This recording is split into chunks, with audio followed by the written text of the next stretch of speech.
Konharpy. Hello.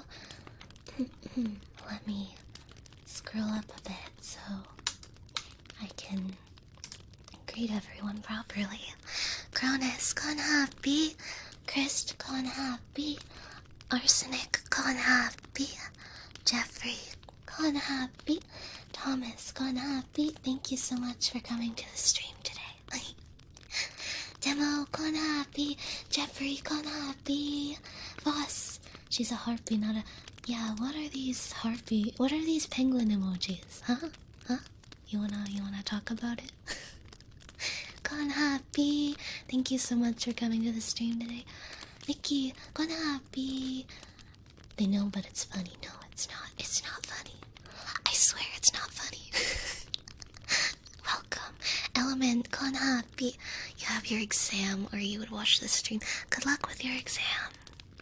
Good luck, good luck. Long, Konharpy.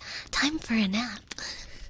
Okay, well, any time is a good time for a nap, I think. Flavlu, Konharpy. Kamu, Konharpy. Christian, Konharpy. Cal, Konharpy. Jens, Konharpy. Anticipation is waking me up at sleepy time. Anticipation for what? Is something fun happening tomorrow? Leo, Konharpy, Muni, hoi hoi. Konharpy, thank you so much for joining us today. Cronus, Tavith, Giver, Konharpy, B12, thank you so much for joining us today. Grimoire, Konharpy, greetings, greetings.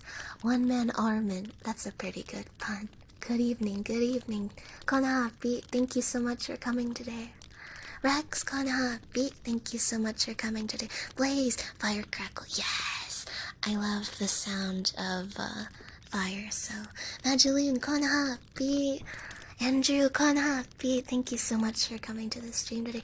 Axe, hello! Been a while since I popped into one of Mavia's streams, and ASMR is always nice. I think so too. I'm excited to do this again, although I must admit that I'm a little nervous. Ray, Konharpy, thank you so much for coming to this stream today. Pain King, Konharpy. I should probably be asleep, so this helps. Well, don't worry, you can fall asleep to my voice. Weapon, Konharpy. First time here, welcome, welcome. Please relax. Thank you so much for joining us today. Dave, Konharpy, thank you so much for joining us today. Hello. Are there any scary stories? I don't think so. I think these are all pretty tame. Sorry about that. Yukun, we're back at it again with the not scary stories. Witch, hello. Staying awake until 6 a.m. just to hear you and put me to sleep. What? You stayed up all the way until now just to hear me? Wow, what an honor. Thank you. First time ASMR. Kinda get why ASMR things are a thing now. Yeah, I think ASMR is always quite nice to listen to, isn't it? You shall relax? Good, good. Thank you so much for coming today, and I hope it's relaxing for you. Go-Kart Dragon, Konharpy. You like jazz? I don't listen to a lot of jazz, but jazz is okay, I guess. Forgive me, I'm still learning how to use this microphone, but I did oil up my feathers a little bit, so perhaps we will get started with some of the more traditional ASMR stuff. I've been practicing. I've been practicing on my own ears, and now I practice on these squishy silicone ones.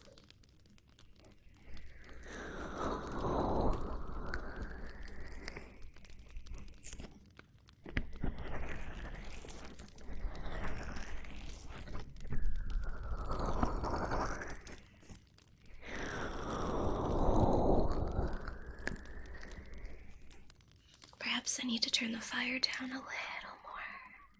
There we go. Adonis, Konharpy, Gamma, thank you so much for coming to the stream today.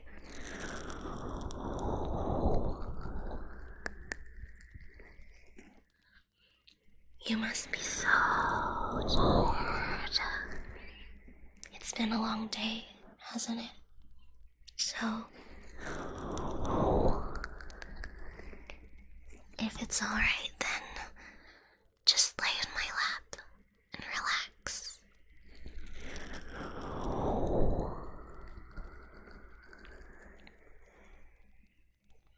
You know, my mother used to read me stories like this too.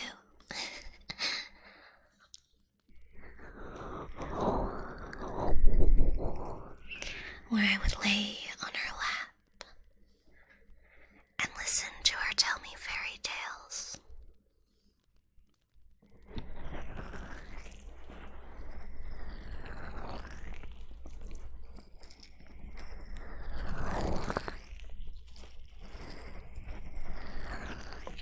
Spooner lover, Konharpy, Alex, Konharpy, thank you so much for coming to the stream today. I hope you're doing well. So, as you may know, today we're going to be reading some fairy tales, which is pretty exciting, if I do say so myself. Defaulty boy, Konharpy, thank you for coming to the stream today. Welcome, welcome.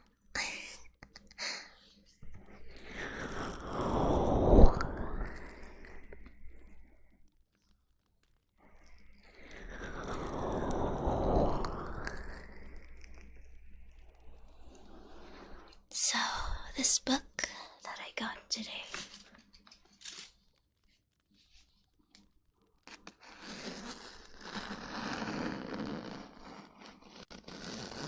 it's an old fairy tale book I picked up from the antique store.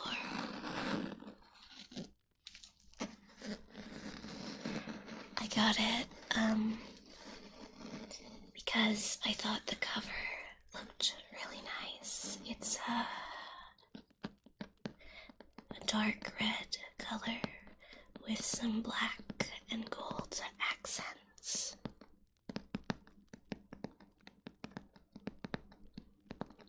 You're semi-new here. Hello, Charles. Welcome, welcome. You're sick, so maybe this can help ease the pain. I hope it does. Please get well soon.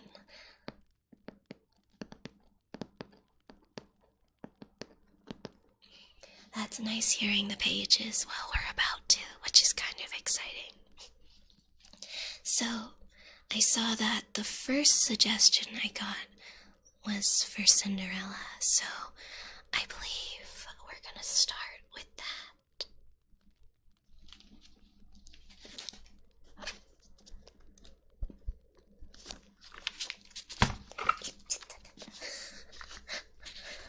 This is what happens when a clumsy harpy tries to do ASMR. Now allow me to find Cinderella.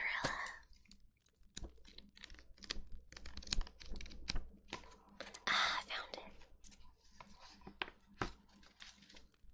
Been so long since I got to make it to a stream.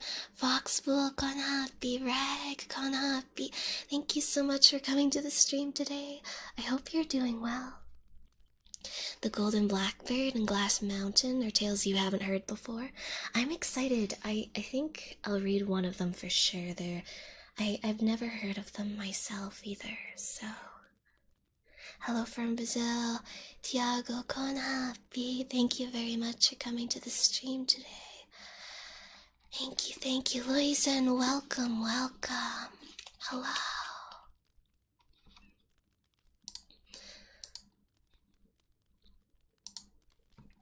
Alright, Cinderella.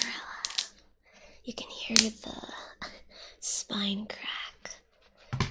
If you'd like to find this book online too, it's called, it's called Junior Classics, the Young Folks Shelf of Books, Fairy and Wonder Tales.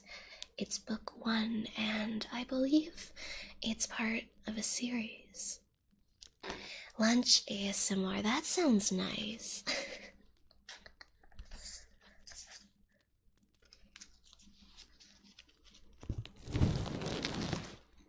Sorry, looks like my feather brushed against you by accident. comfy, then maybe I can get a little closer.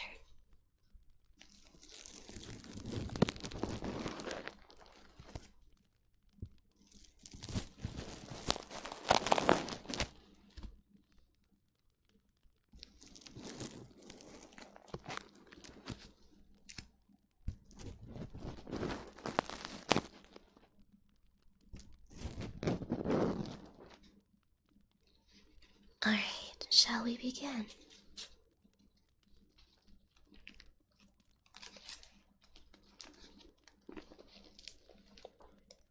Cinderella, retold by Miss Mullock. There was once an honest gentleman who took for his second wife a lady, the proudest and most disagreeable in the whole country. She had 2 daughters exactly like herself in all things. He also had one little girl who resembled her dead mother, the best woman in all the world. Scarcely had the second marriage just taken place than the stepmother became jealous of the good qualities of the little girl who was so great a contrast to her own 2 daughters.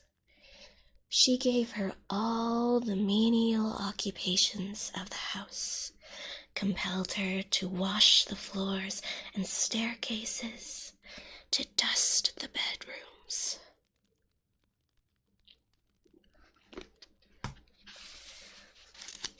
and to clean the grates. And while her sisters occupied carpeted chambers hung with mirrors, where they could see themselves from head to foot, this poor little damsel was sent to sleep in an attic on an old straw mattress, with only 1 chair and not a looking-glass in the room. She suffered all in silence, not daring to complain to her father, who was entirely ruled by his new wife. When her daily work was done, she used to sit down in the chimney corner among the ashes, from which the 2 sisters gave her the nickname Cinderella. Cinderella.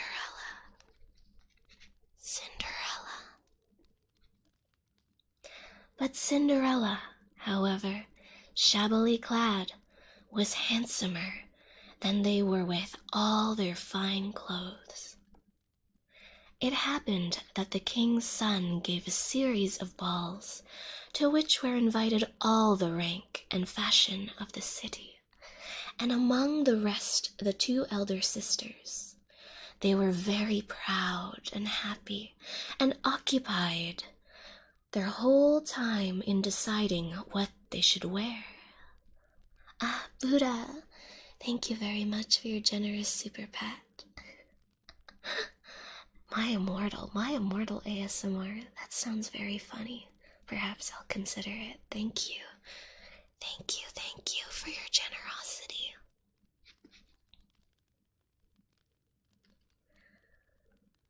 A new source of trouble to Cinderella, whose duty it was to get up their fine linen and laces, and who never could please them however much she tried. They talked of nothing but their clothes. "I," said the elder, "shall wear my velvet gown and my trimmings of English lace." "And I," added the younger, "will have but my ordinary silk petticoat, but I shall adorn it with an upper skirt of flowered brocade, and shall put on my diamond tiara, which is a great deal finer than anything of yours." Here the elder sister grew angry, and the dispute began to run so high that Cinderella, who was known to have excellent taste, was called upon to decide between them. She gave them the best advice she could, and gently and submissively offered to dress them herself, and especially to arrange their hair, an accomplishment in which she excelled many a noted coiffeur. The important evening came, and she exercised all her skill to adorn the two young ladies. While she was combing out the elder's hair, this ill-natured girl said sharply, "Cinderella, do you not wish you were going to the ball yourself?" "Ah, madam," they obliged her always to say madam, "you are only mocking me. It is not my fortune to have any such pleasure." "You are right. People would only laugh to see a little cinder wench at a ball." Any other than Cinderella would have dressed the hair all awry, but she was good, and dressed it perfectly even and smooth, and as prettily as she could. The sisters had scarcely eaten for 2 days, and had broken a dozen stay-laces a day, in trying to make themselves slender, but tonight they broke a dozen more, and lost their tempers over and over and over again, before they had completed their toilet. When at last the happy moment arrived, Cinderella followed them to the coach. After it had whirled them away, she sat down by the kitchen fire and cried.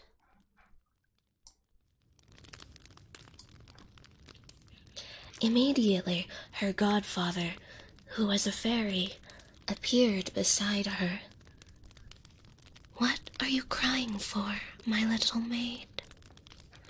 "Oh, I wish. Her sobs stopped her. "You wish to go to the ball, isn't it so?" Cinderella nodded. "Well then, be a good girl, and you shall go. First, run into the garden and fetch me the largest pumpkin you can find."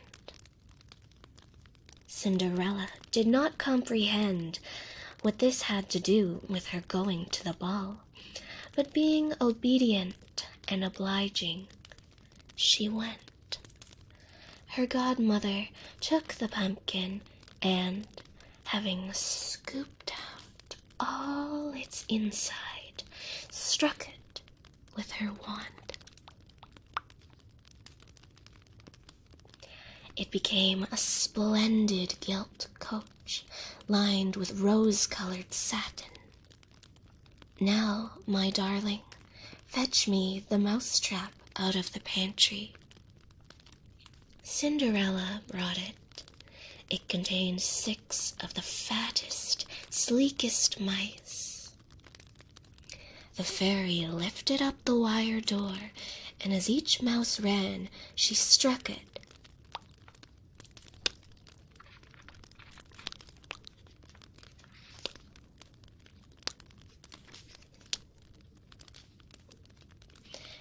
And it changed into a beautiful black horse. "But what shall I do for your coachman, Cinderella?" Cinderella suggested that she had seen a large black rat in the rat trap, and that he might do, for want of better. "You are right. Go and look again for him." He was found, and the fairy made him into the most respectable coachman, with the finest whiskers. She afterward took 6 lizards from behind the pumpkin frame and changed them into 6 foot all in splendid livery, who immediately jumped up behind the carriage as if they had been footmen all their days. Well, Cinderella, now you can go to the ball. What, in these clothes? Said Cinderella piteously, looking down on her ragged frock. Her grandmother laughed and touched her also with the wand, at which her wretched threadbare jacket became stiff with gold and sparkling with jewels. Her wooden petticoat lengthened into a gown of sweeping satin, from underneath which peeped out her little feet, no longer bare, but covered with silk stockings, and the prettiest glass slippers in the world. Now, Cinderella, depart, but remember, if you stay 1 instant after midnight,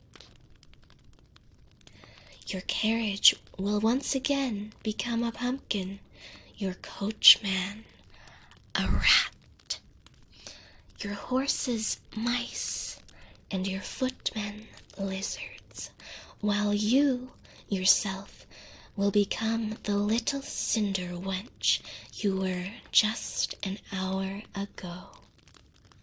Cinderella promised without fear, her heart was so full of joy. Arrived at the palace, the king's son, whom someone, probably the fairy, had told to await the coming of an uninvited princess, whom nobody knew, was standing at the entrance ready to receive her. He offered his hand and led her with the utmost courtesy through the assembled guests, who stood aside to let her pass, whispering to one another, "Oh, how beautiful she is! Oh, how magnificent she is!" It might have turned the head of anyone but poor Cinderella, who was so used to being despised that she took it all as if it were something happening in a dream. Her triumph was complete. Even the old king said to the queen that never since Her Majesty's young days had he seen so charming and elegant a person. All the court ladies scanned her eagerly, clothes and all, determining to have theirs made next day of exactly the same pattern. The king's son himself led her out to dance, and she danced and danced so gracefully that he admired her more and more. Indeed, at supper, which was fortunately early, his admiration quite took away his appetite.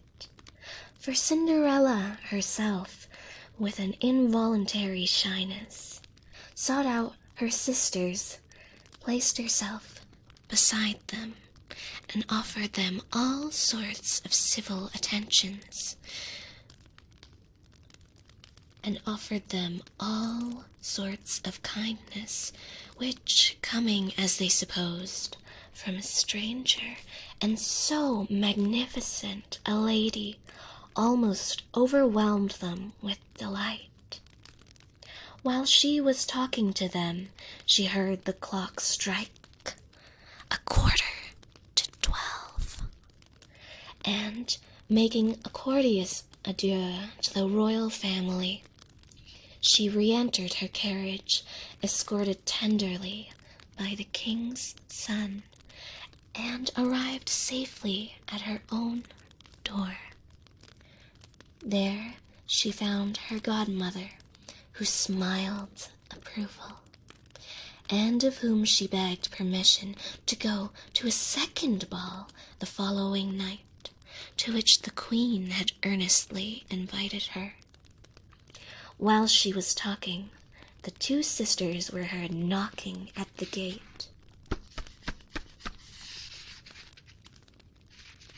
and the fairy godmother vanished, leaving Cinderella sitting in the chimney corner, rubbing her eyes and pretending to be very, very sleepy.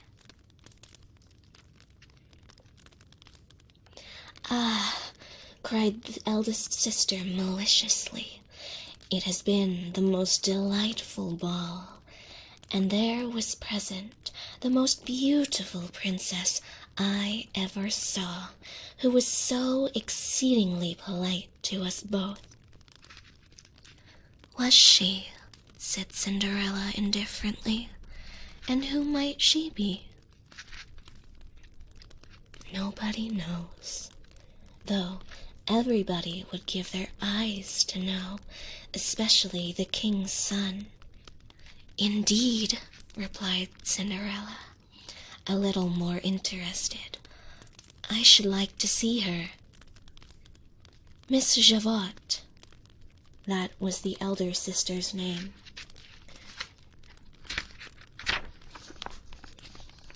"Will you not let me go tomorrow, and lend me your yellow gown that you wear on Sundays?" "What, lend you my yellow gown to a cinder wench? I am not so mad as that." At which refusal Cinderella did not complain, for if her sister really had lent her the gown, she would have been considerably embarrassed. The next night came, and the two young ladies, richly dressed in different toilets, went to the ball. Cinderella, more splendidly attired and beautiful than ever, followed them shortly after. Now remember, 12 o'clock was her grandmother's parting speech, and she thought she certainly should. But the prince's attentions to her were greater even than the first evening, and in the delight of listening to his pleasant conversation, time slipped by unperceived. While she was sitting beside him in a lovely alcove, and looking at the moon from under a bower of orange blossoms, she heard a clock strike the very first stroke of 12. She started up and fled away as lightly as a deer. Amazed, the prince followed, but he could not catch her.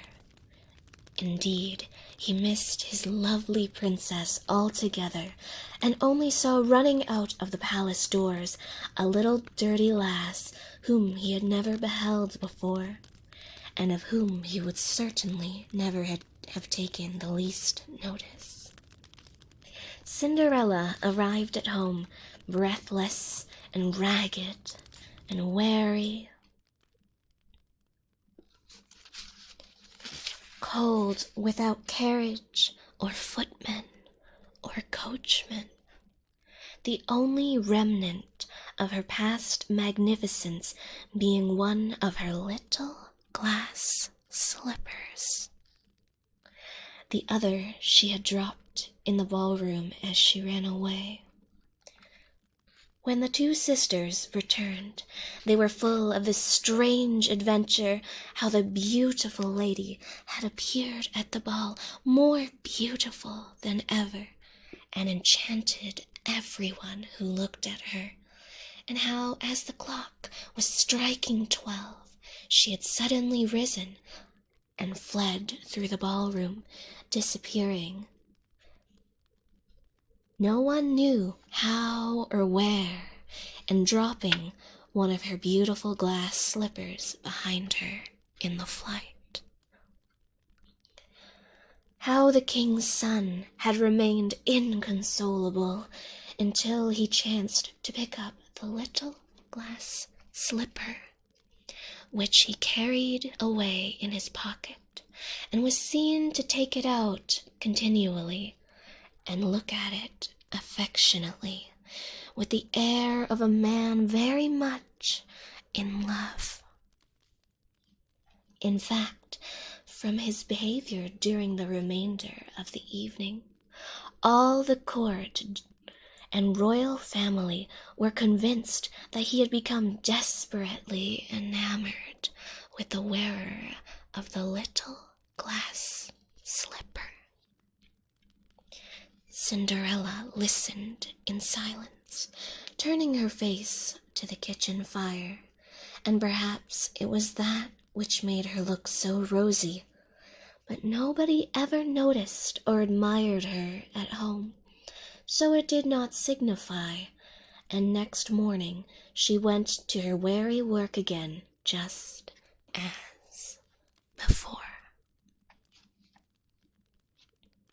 A few days after, the whole city was attracted by the sight of a herald going round with a little glass slipper in his hand, publishing with a flourish of trumpets that the king's son ordered this to be fitted on the foot of every single lady in the kingdom. He wished to marry the lady whom it fitted best, or to whom find it and the fellow slipper belonged. Princesses, duchesses, countesses, and simple gentlewomen all tried it on. But being a fairy slipper, it fitted nobody. And besides, nobody could produce its fellow slipper, which lay all the time safely in the pocket of Cinderella's old linsey gown. At last the herald came to the knock of Cinderella's door, and though the two sisters well knew neither of them themselves was the beautiful princess they had seen that day, they made every attempt to get their clumsy feet into the glass slipper, but in vain. "Let me try it on," said Cinderella from the chimney corner. "What, you?" cried the others, bursting into shouts of laughter. But Cinderella at this only smiled and held out her hand. Her sisters could not prevent her, since the command was that every young maiden in the city should try on the slipper, in order that no chance might be left untried. For the prince was nearly breaking his heart, and his father and mother were afraid that though a prince, he would actually die for the love of a beautiful, unknown lady. So the herald bade Cinderella sit down on a three-legged stool in the kitchen, and himself put the slipper on her pretty little foot, which it fitted exactly. She then drew from her pocket the fellow slipper, which she also put on, and stood up, for which the touch of the magic shoes all her dress was changed likewise, no longer of the poor despised cinder wench, but the beautiful, beautiful lady whom the king's son loved. Her sisters recognized her at once, filled with astonishment mingled with little alarm. They threw themselves at her feet, begging her pardon for all their former unkindness. She raised and embraced them, told them she forgave them with all her heart, and only hoped they would love her always. Then she departed with the herald to the king's palace and told her the whole story to his majesty, and the royal family, who were not the least surprised, for everybody believed in fairies, and everybody longed to have a fairy godmother. For the young prince, he found her more lovely and lovable than ever, and insisted upon marrying her immediately. Cinderella never went home again, but she sent for her 2 sisters to the palace, and, with the consent of all parties, married them shortly after to 2 rich gentlemen of the court. That was our first story. Konharpy, hello, welcome. She actually knocked. Knock, knock, vibe check. I thought one of the sisters cut off her toes to get it to fit. There is, I believe, a rendition of the story that is like that, but I suppose this one is not that. Cronus, welcome. Konharpy, welcome. Hello. I'm sorry to anyone I was not able to greet earlier. Zaffy Puffy, Konharpy, thank you so much for coming to the stream today. Okay, it is right then. Was it Godfather? No, I believe it was Godmother. Mavia has such a calm narrating voice. Thank you very much. I didn't think this would actually put me to sleep. Am I putting you to sleep now? What an honor. Asima, Konharpy, thank you so much for coming to the stream today. Welcome. Wait, that's why Cinderella's name is Cinderella? It is. Kiss, Konharpy. Hopefully you'll actually fall asleep. Please rest well. Thank you for stopping by. Long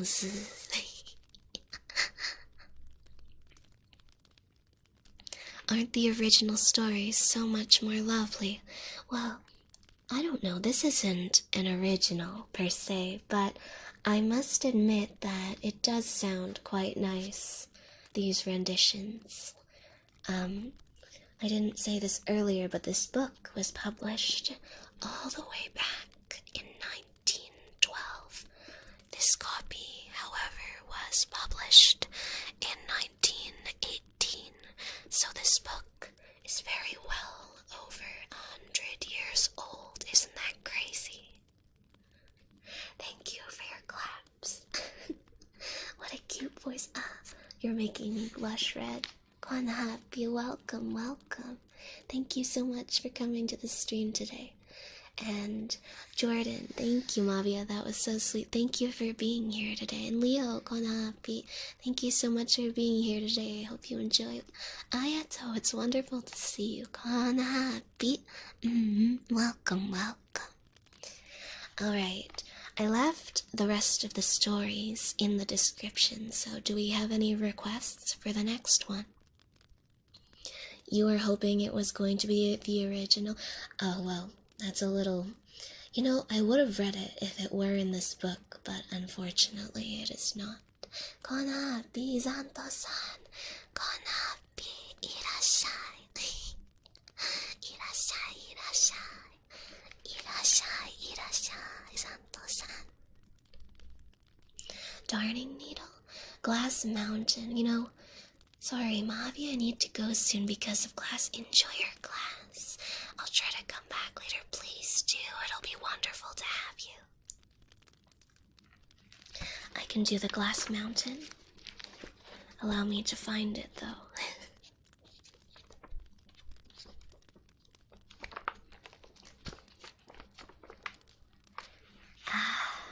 I found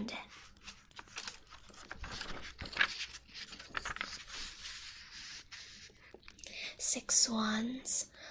Why don't we can do, Six Swans was first. Why don't we do Six Swans and then Glass Mountain, yes? Punisher, welcome. Thank you so much for coming to the stream today.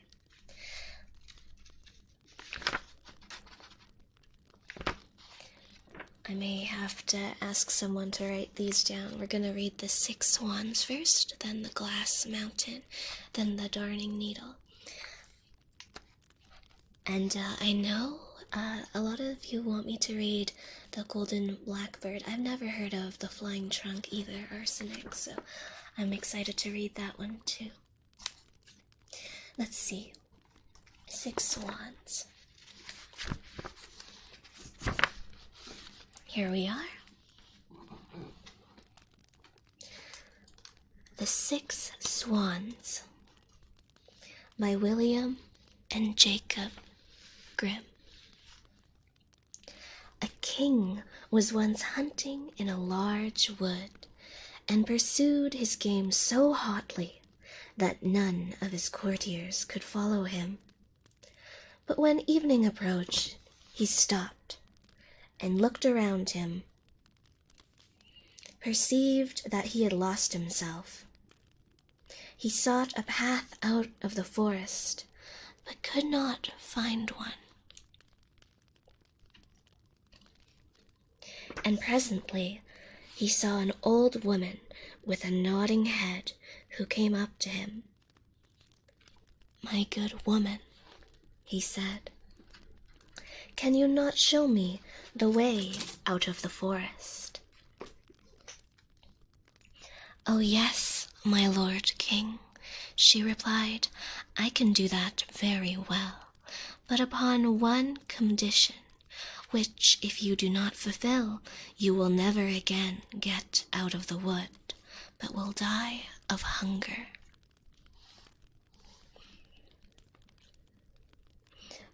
"What then is this condition?" asked the king. "I have a daughter," she said, "who is as beautiful as anyone you can find in the whole world. You must take her as your bride. Now, if you will make her your queen, I will show you your way out of the wood."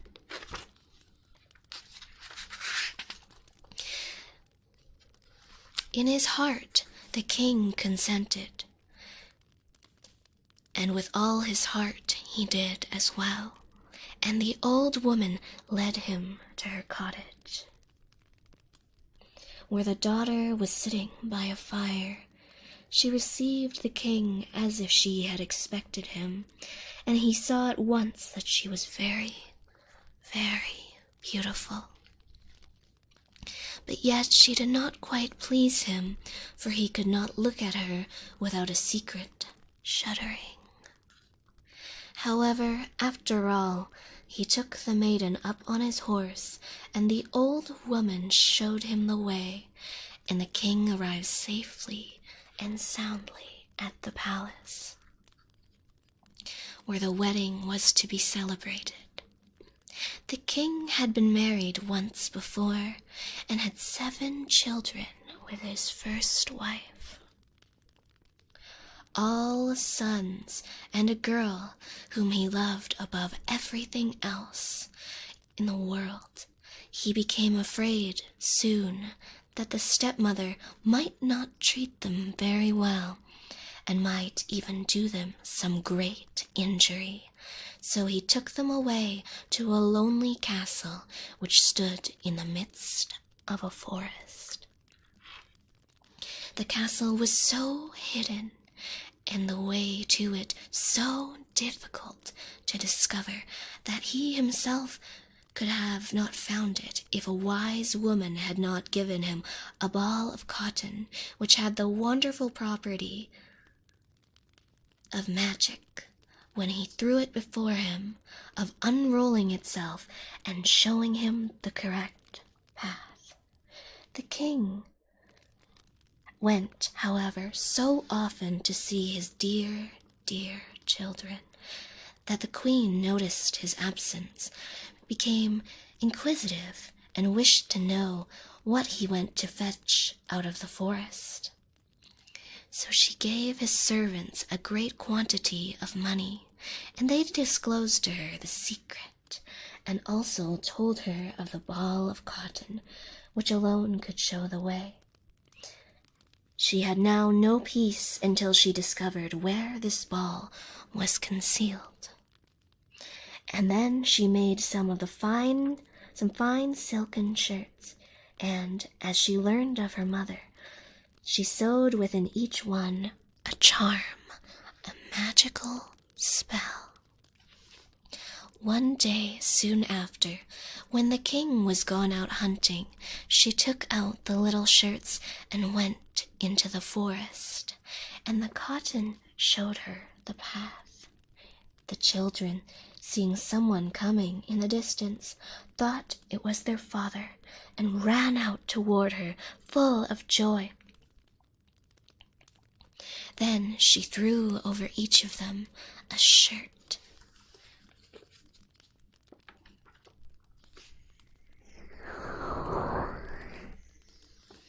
And when it touched their bodies, changed them into swans, which flew away over the forest.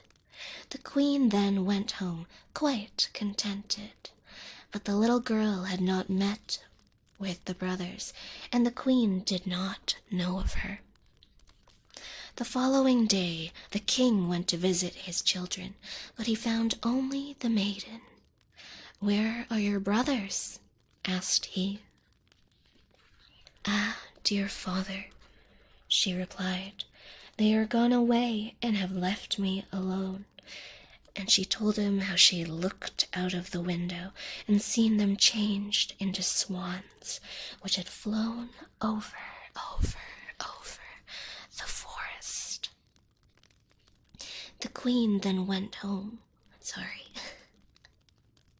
And then she showed them the feathers which they had dropped in the courtyard. The softest, whitest, most beautiful feathers.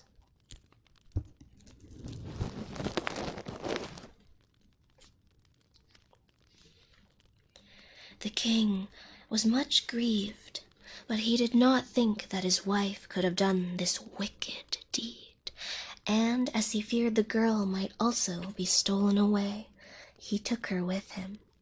She was, however, so much afraid of the stepmother that she begged him not to stop more than one night in the castle.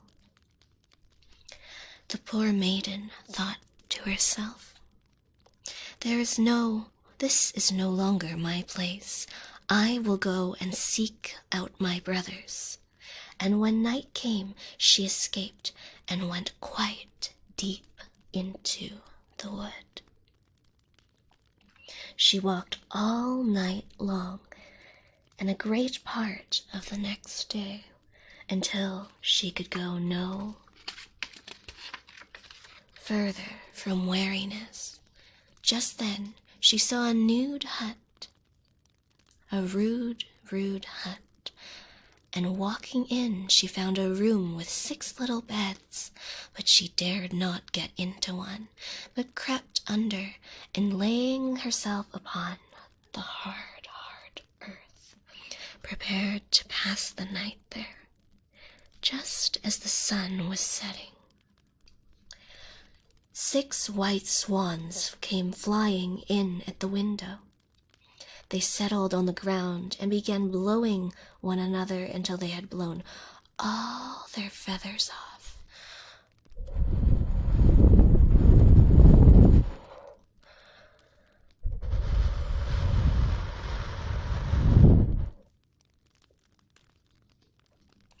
"Who art thou?" "Here you must not stay," they said to her. The maiden knew them at once for her brothers, and gladly crept out from under the bed, and the brothers were not less glad to see their sister, but their joy was of short duration. This is a robber's hiding place. If they should return and find you here, they will murder you. Can you not protect me, then? Inquired the sister.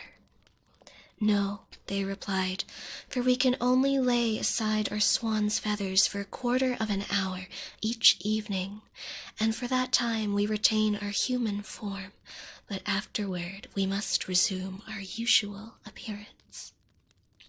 The sister then asked them with tears, Can you not be restored again? Oh no, replied they, the conditions are too difficult. For 6 long years you must neither speak nor laugh, and during that time you must sew together for us 6 little shirts of star flowers. And there should fall a single word from your lips, then all labor will be in vain. Just as the brother finished speaking, the 1/4 of an hour elapsed. And they all flew out of the window, again as swans. The little sister, however, made a solemn resolution to rescue her brothers or die in the attempt. And she left the cottage and, penetrating deep into the forest, passed the night amid the branches of a tree. The next morning she went out and collected the star flowers that she had to sew together.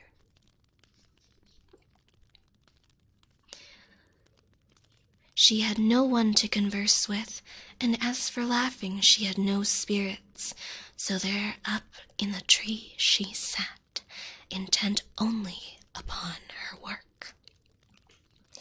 After she had passed some time there, it happened that the king of the country called to her and asked, Who art thou?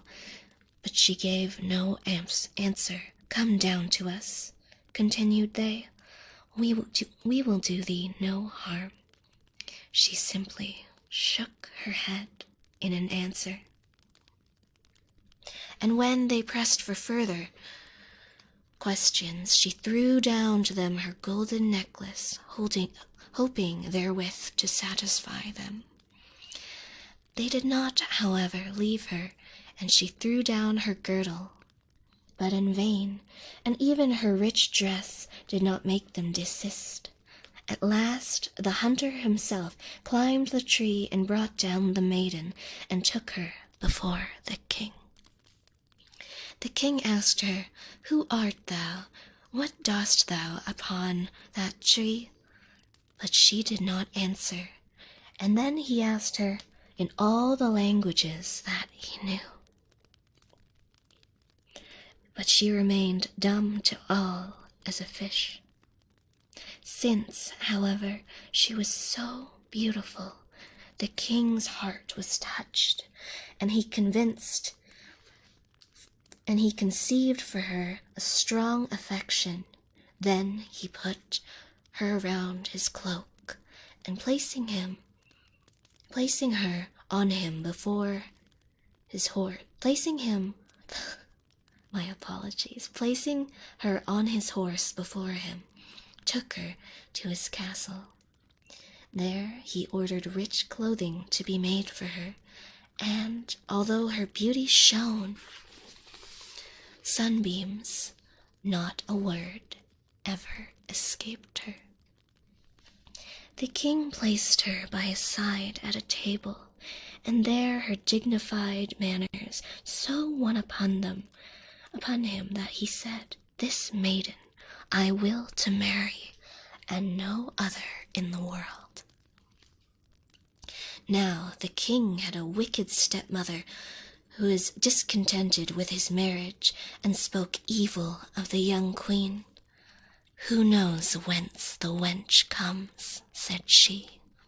She who cannot speak is not worthy of a king. A year after, when the queen brought her firstborn son into the world, the old woman took him away. Then she went to the king and complained that the queen was a murderess. The king, however, would not believe it, and suffered no one to do any injury to his wife, who sat composedly sewing at her shirts and paying attention to nothing else.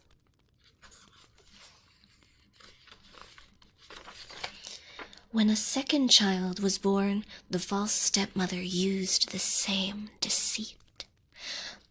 But the king again would not listen to her words, but said, "She is too pious and good to act so. But could she but speak to defend herself, her innocence would come to light." But when again the third time the old woman stole away the child, and then accused the queen, who answered her not a word to the accusation, the king was obliged to give her up to be tried, and she was condemned to suffer death by fire. When the time had elapsed, and the sentence was to be carried out, during which she had neither spoken nor laughed, and it was the very day when her dear brothers should be made free, the 6 shirts were also ready, all but the last, which yet wanted its left sleeve. As she was led to the scaffold, she placed the shirts upon her arm, and just as she had mounted it, and the fire was about to be kindled, she looked round and saw 6 swans come flying through the air. Her heart leaped for joy as she perceived her deliverers approaching, and soon the swans, flying ever so gently towards her, alighted so near that she was enabled to throw them the shirts. And as soon as she had done so, their feathers fell off, and there her brothers stood up alive and well, all but the youngest, whose arm, his left arm, was still a swan's wing. They embraced and kissed each other, and when the queen talked to the king, who was thunderstruck, she began to say, "Now I may speak, my dear husband, and prove to you that I am innocent and falsely accused." And then she told him how the wicked old woman had stolen away and hidden her 3 children. When she had concluded, the king was so overcome with joy, and the wicked stepmother was led to the scaffold and bound to the stake and burned to ashes. The king and the queen forever lived happily ever after in peace and prosperity with their 6 brothers. I'm going to move a little closer, so pardon me.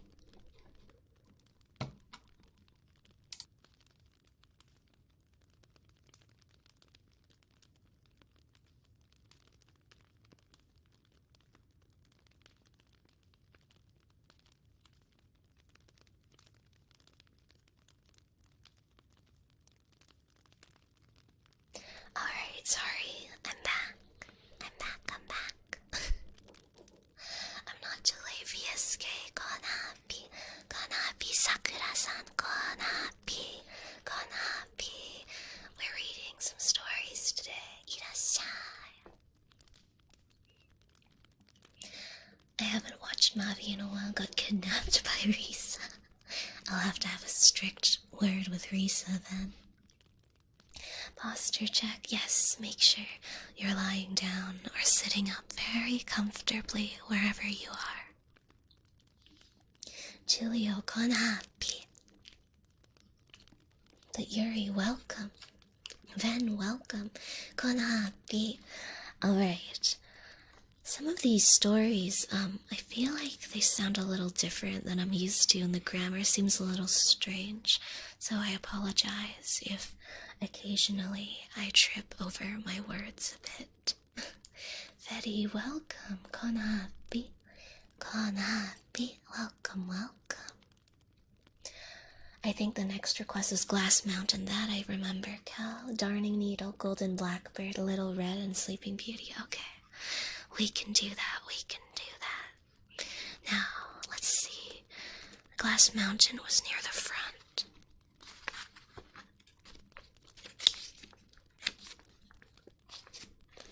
Here it is. After centuries of reading, we as a society have found a more comfortable reading pose. Did you mean a gamer chair? And golden locks, that one looks good too. Hi, anime lover, Konharpy. Konharpy, welcome, welcome. And welcome, Betty, Konharpy. You're doing great, thank you. I'm a little nervous.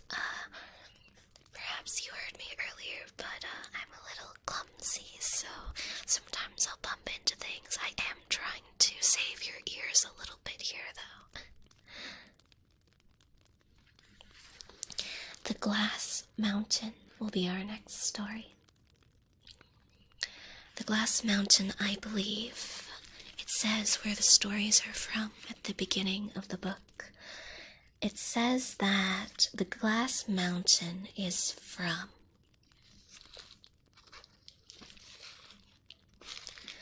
Munchkin Little Sun, Moon, and Wind.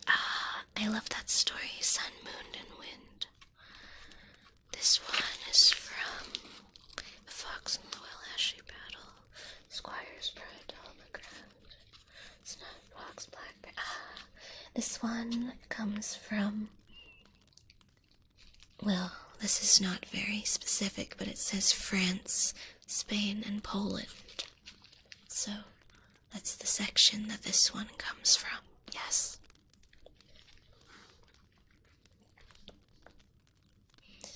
What's up? We're reading stories. I'm trying to read stories in a relaxing manner, although I'm never really sure when to move back and forth. So forgive me. The Glass Mountain by Herman R. Klecht.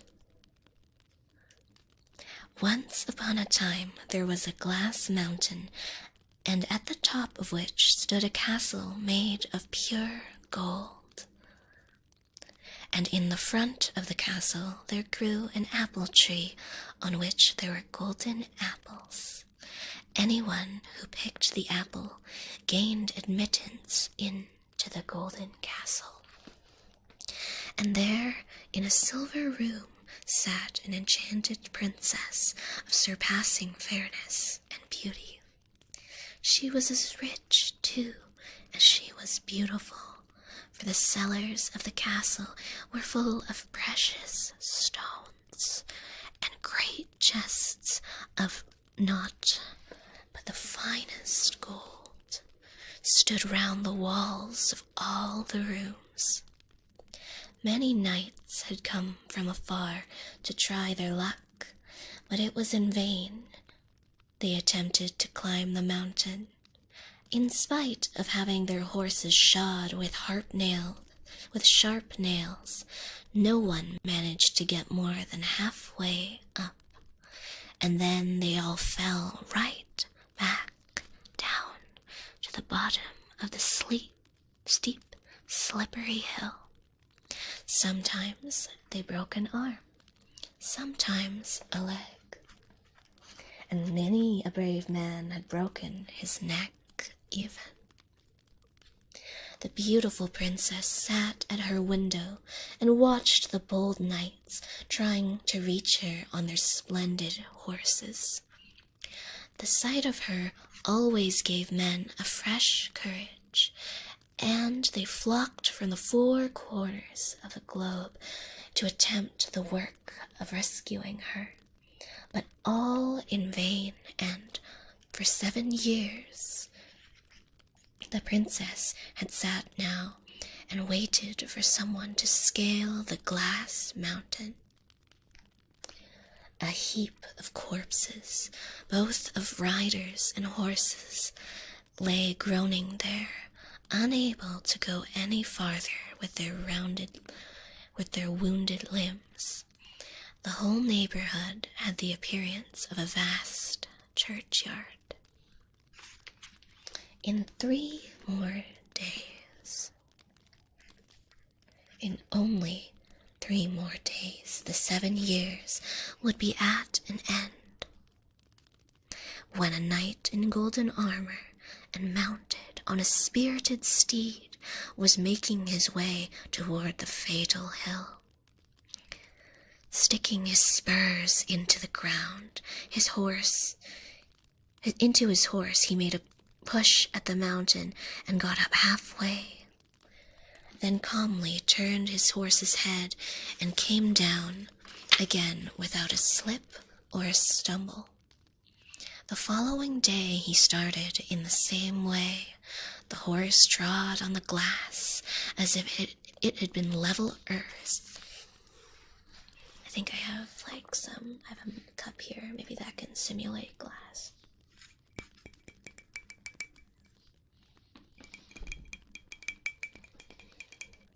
So I guess it would be like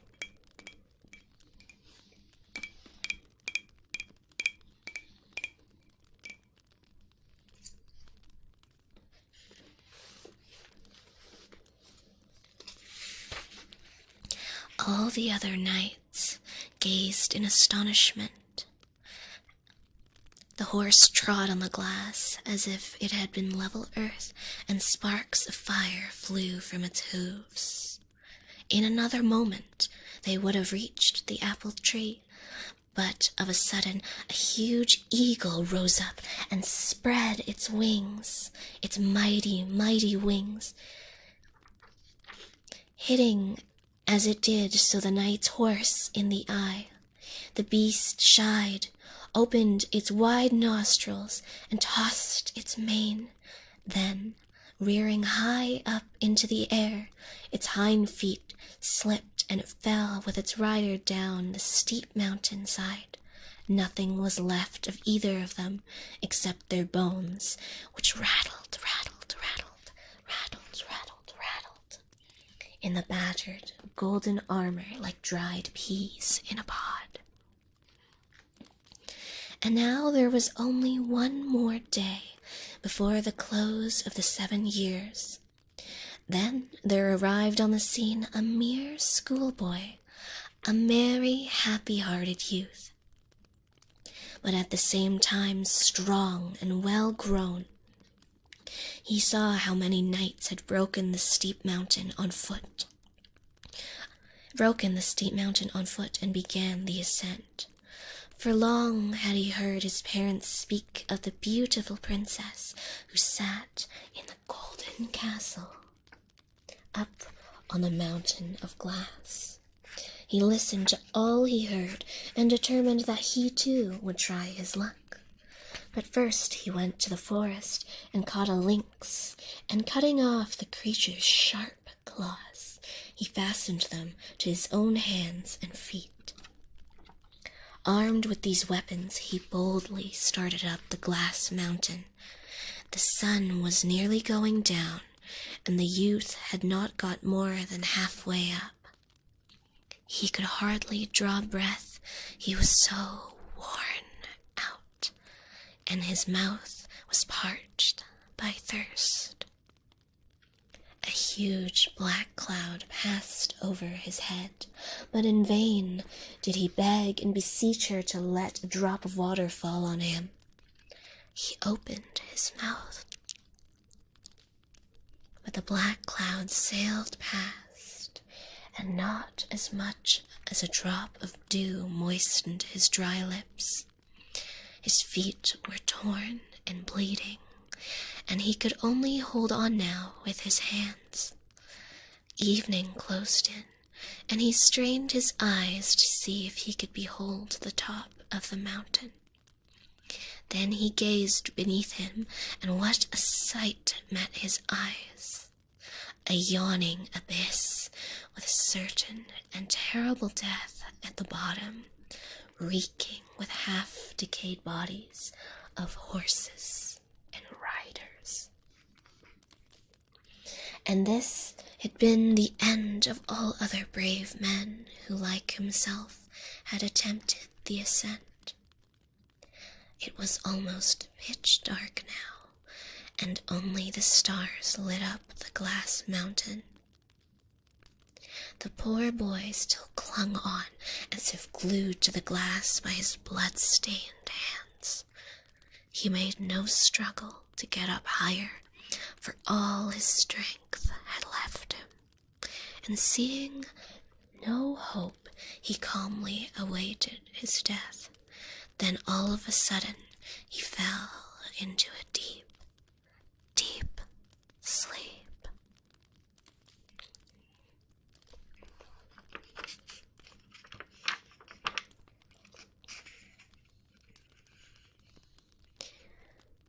Forgetful of his dangerous position, he slumbered sweetly, but all the same, although he slept, he had stuck his sharp claws so firmly into the glass that he was quite safe not to fall. Now the golden apple tree was guarded by the eagle which had overthrown the golden knight and his horse. Every day it flew round the glass mountain, keeping a careful lookout.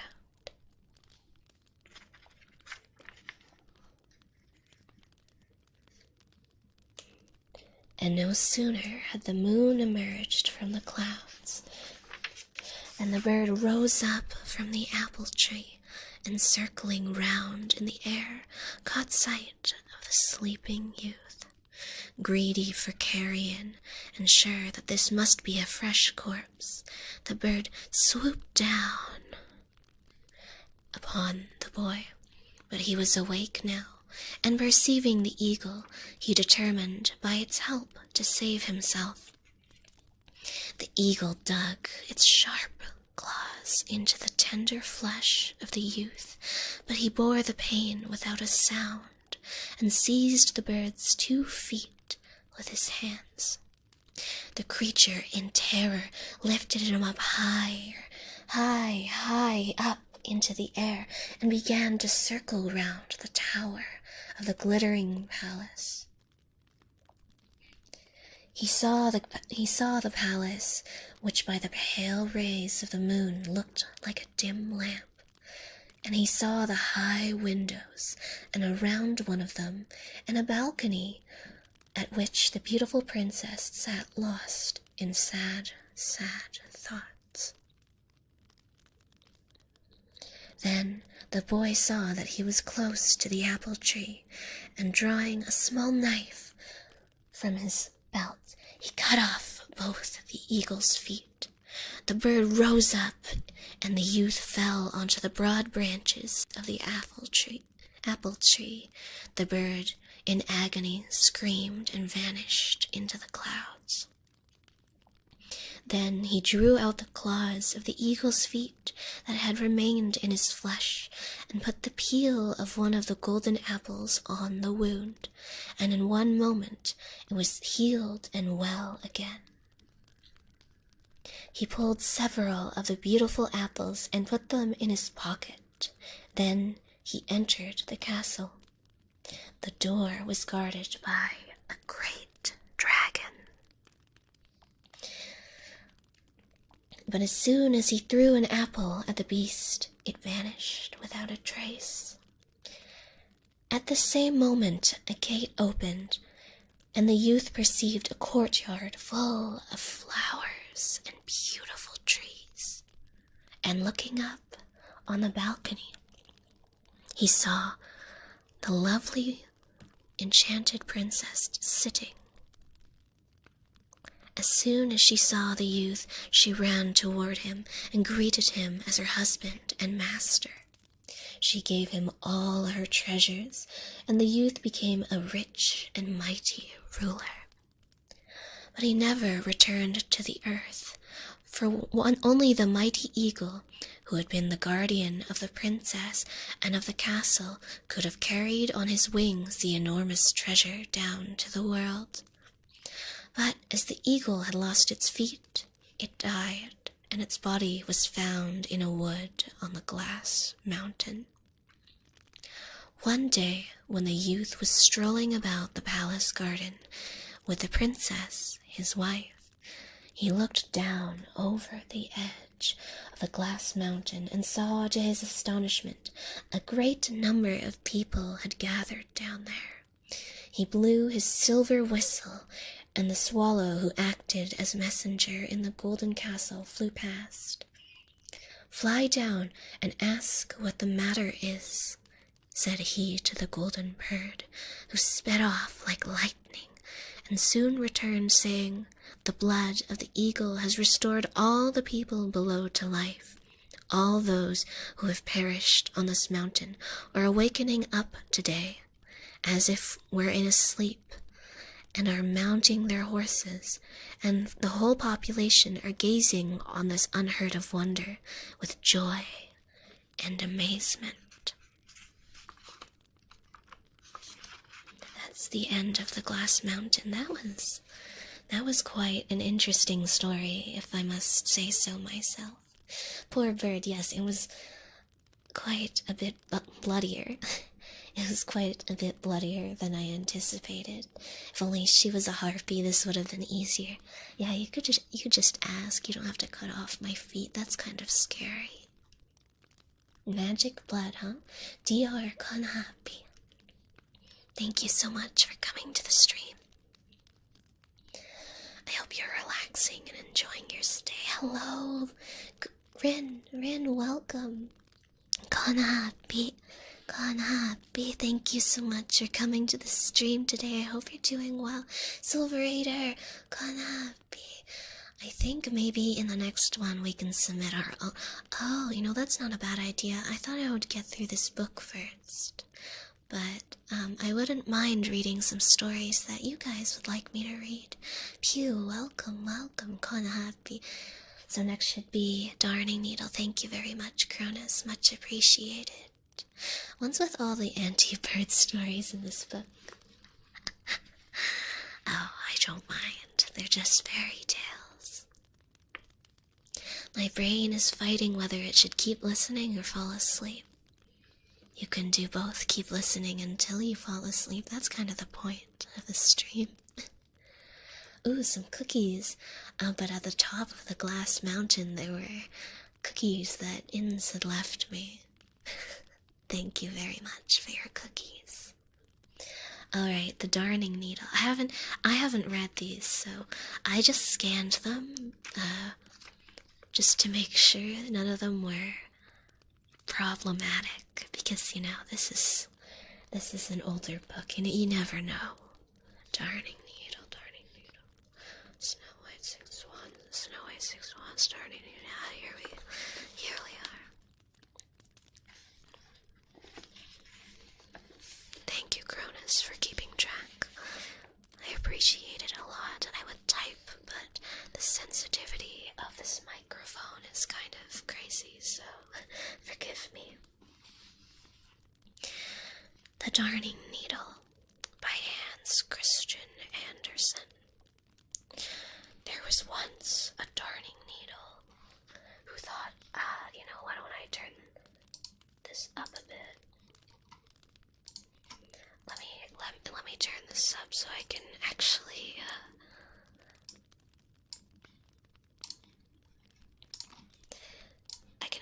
whisper, because otherwise. Hello, how's that? Hello. Okay, still more. Hello, okay, I think, oh gods, okay, maybe too much. Hello. Okay, that should be good. Okay, thank you. There was once a darning needle who thought herself so fine, she imagined she was an embroidery needle. Take care and mind that you hold me tight, she said to the fingers that took her out. Don't let me fall. If I fall on the ground, I shall certainly never be found again, for I am so fine. That's as it may be, said the fingers, and they grasped clasped her round the body. "See, I'm coming with a train," said the darning needle, and she drew a long thread around her, but there was no knot in the thread. The fingers pointed the needle just at the cook's slipper, in which the upper leather had burst and was to be sewn together. "That, my friend, is vulgar work," said the darning needle. "I shall never get through. I'm breaking. And then she really broke. "Did I not say so?" said the darning needle. "I am but a fine needle. Now it's quite useless," said the fingers, but they were obliged to hold her fast all the same, for the cook dropped some sealing wax upon the needle and pinned her handkerchief together with it in front. "So now I am a breastpin," said the darning needle. "I know very well I should come to honor.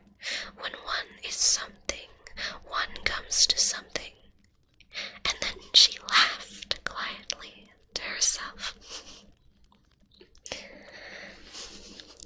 And one can never see when a darning needle laughs. There she sat, as proud as if she was in a state coach, and looked all about her. "May I be permitted to ask if you are of gold?" she inquired of the pin, her neighbor. "You have a very pretty appearance and a particular head. Very, very peculiar. But it is only little. You must take pains to grow, for it's not everyone that has sealing wax dropped upon him." And the darning needle drew herself up so proudly that she fell out of the handkerchief right into the sink, which the cook was just rinsing out. "Now we are going on a journey," said the darning needle, "if I only don't get lost." But she really was lost. "I'm too fine for this world," she observed as she lay in the gutter. "But I know who I am, and there's always something in that." So the darning needle kept her proud behavior and did not lose her good humor, and things of many kinds swam over, chips and straws and pieces of old newspaper. "Only look how they sail," said the darning needle. "They don't know what is under them. I'm here, and I remain firmly here. See, there goes a chip, thinking of nothing in the world but of himself, of a chip. There's a straw going by now. How he turns, how he twirls about. Don't think only of yourself. You might easily run up against a stone. There swims a bit of newspaper. What's written upon it has long been forgotten, and yet it gives itself airs. I sit quietly and patiently here. I know who I am, and I shall remain what I am." One day something lay close beside her that glittered splendidly. Then the darning needle believed that it was a diamond, but it was bits of a broken bottle, and because it shone, the darning needle spoke to it. "As a breastpin, I suppose you are a diamond," she observed. "Why, yes, something of that kind." And then each believed the other to be a very valuable thing,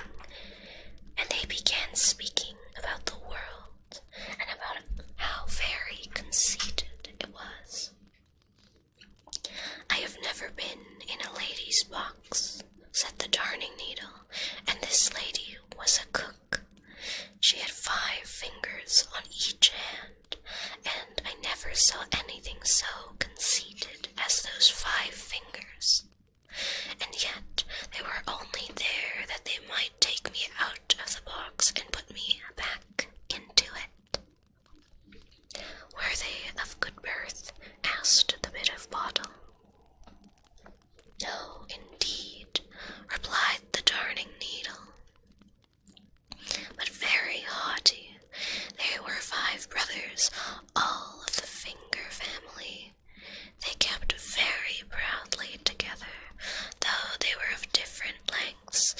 The outermost, the thumbling, was short and fat. He walked out in front of the ranks, and only had one joint in his back, and could only make a single bow. But he said that if he were hacked off a man, that man would be useless for service in war.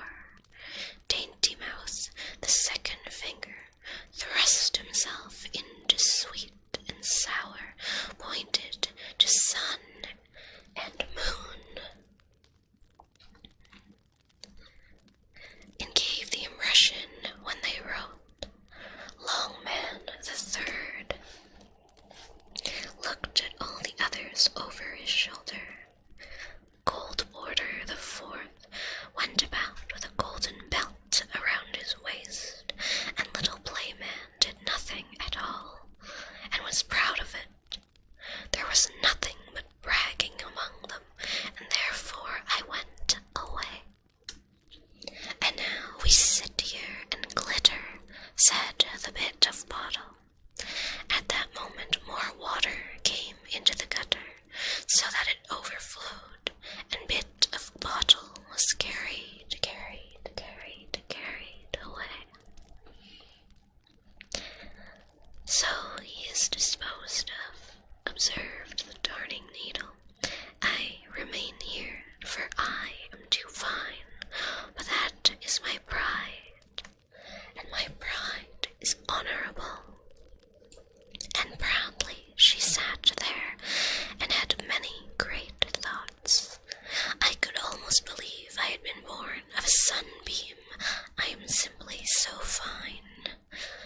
It really appears as if the sunbeams were always seeking for me under the water. I'm so fine that my mother cannot find me.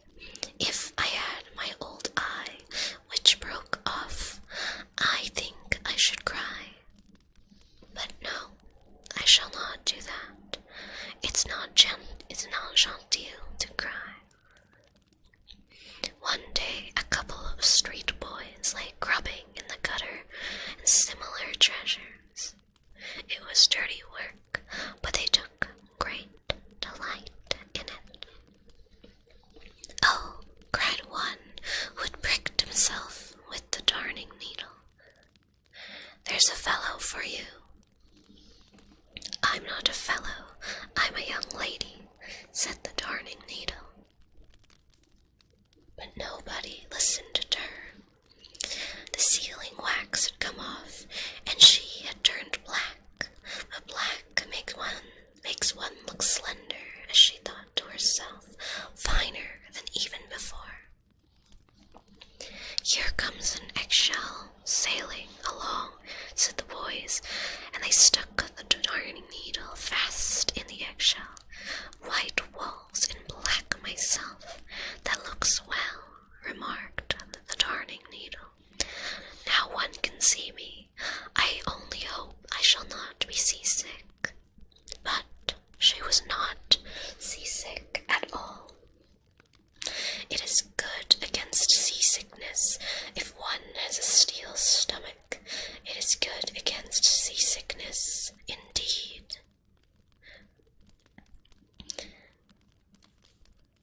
One is a little more than an ordinary person. Now my seasickness is over. The finer one is, the more they can bear. Crack went the eggshell, for a wagon went over her. Good heavens, said the darning needle, how it crushes me. I'm getting seasick now. I'm quite sick. Psychomantis, thank you very much for your generous super pat, and thank you so much for coming to the stream today. Thank you, thank you.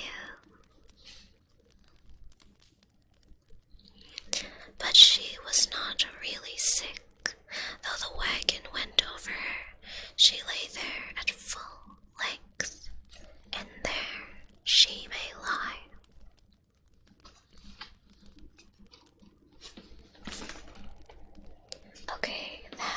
next story, that was the Darning Needle. Rest well, Psycho Mantis. I'm not like other inanimate objects. Paint me like one of your fountain pens. I like the allusion to sunbeams. I think that comparison is a very, very beautiful one indeed. It even works on speaker. This is quality ASMR. Does it now, General Tank? Thank you very much for coming to the stream today. Hi. Did I miss someone? Hello. Welcome, welcome. Remember to drink something from time to time. I will. Thank you very much. I'll drink some water right now.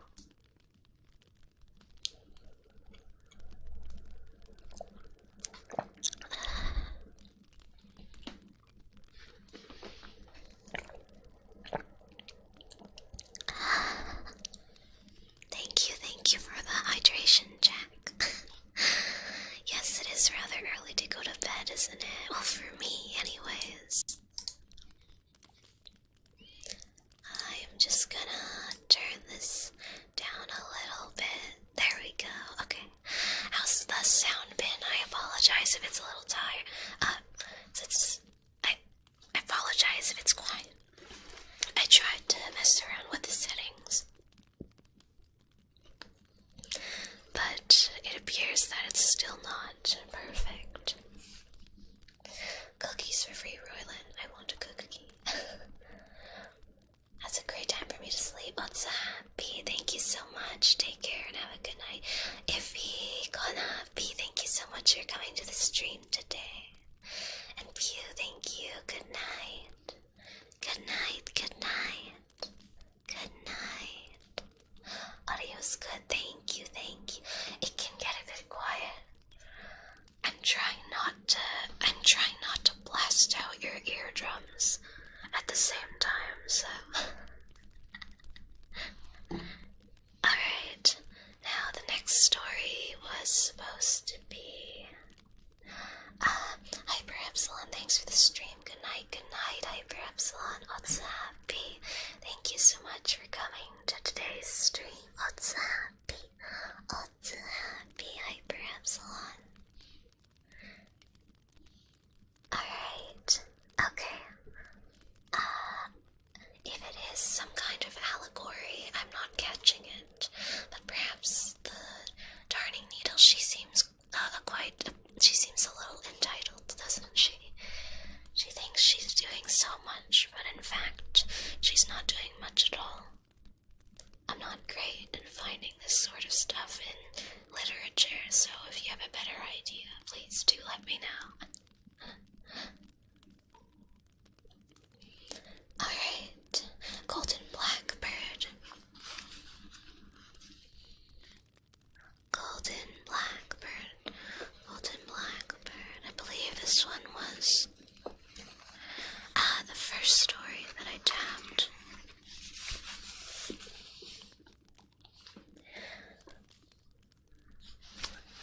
I should probably get a stand so I don't have the book on my lap. It's always kind of about to close. I think we should be okay though. The Golden Blackbird by Paul Sibyl. Once upon a time, there was a great lord who had 3 sons. He fell very, very ill and sent for doctors of every kind, even bone setters, but none of them could figure out what the matter was with him or even give him any relief. At last there came a foreign doctor who declared that the Golden Blackbird alone could cure the sick man. So the old lord dispatched his eldest son to look for the wonderful bird and promised him great, great riches if he managed to find it and bring it back. The young man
shall inherit his goods. The old man, after waiting patiently for some time, sent his second son to seek the Golden Blackbird. The youth took the same direction as his brother, and when he came to the crossroads, he too tossed up his cap, which road he should take. The cap fell in the same place as before, and he walked on till he came to the spot where his brother had halted. The latter, who was leaning out of the window of the inn, called him to stay where he was and amuse himself. "You are right," replied the youth. "Who knows if I should ever find this Golden Blackbird, and even if I sought out the whole world for it, at the worst, if the old man dies, we will have his property." He entered the inn, and the two brothers made merry and feasted, till very soon their money was all spent. They even owed something to their landlord, who kept them as hostages till they could pay their debts. The youngest son set forth in his turn, and he arrived at the place where his brothers were still prisoners. They called to him to stop and did all they could to prevent him from going further. "No," he replied, "my father trusted me, and I will go all over the world to find this Golden Blackbird."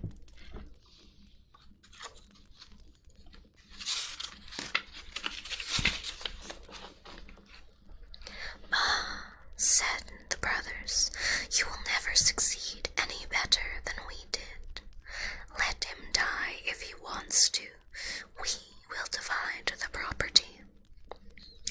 As he went on his way, he met a little hare who stopped to look at him and said, "Where are you going, dear friend?" "I really don't quite know," answered he. "My father is ill, and he cannot be cured unless I bring back the Golden Blackbird. It is a long time since I set out, but no one can tell me where to find it." "Ah," said the hare, "you have a long way to go yet. You will have to walk at least 700 miles before you get to it. Mount on my back."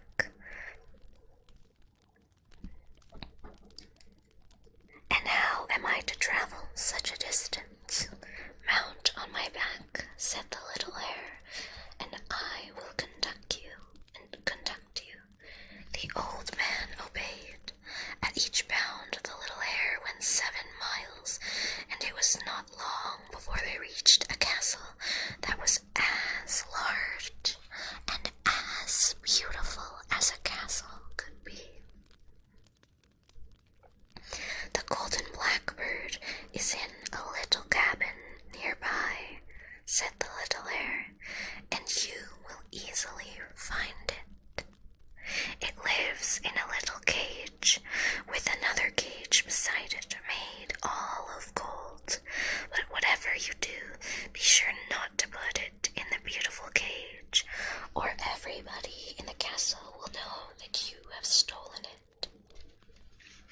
The youth found the Golden Blackbird standing on a wooden perch, but as stiff and rigid as if he was dead, and beside was the rigid, beautiful bird cage, the cage of gold. "Perhaps you would revive it. You would revive if I were to put him in this lovely cage." The moment the blackbird had touched the bars of the splendid cage, he awoke and began to whistle, so that all the servants of the castle ran to see what was the matter, saying that he was a thief, and that he must be put in prison. "No," he answered, "I am not a thief.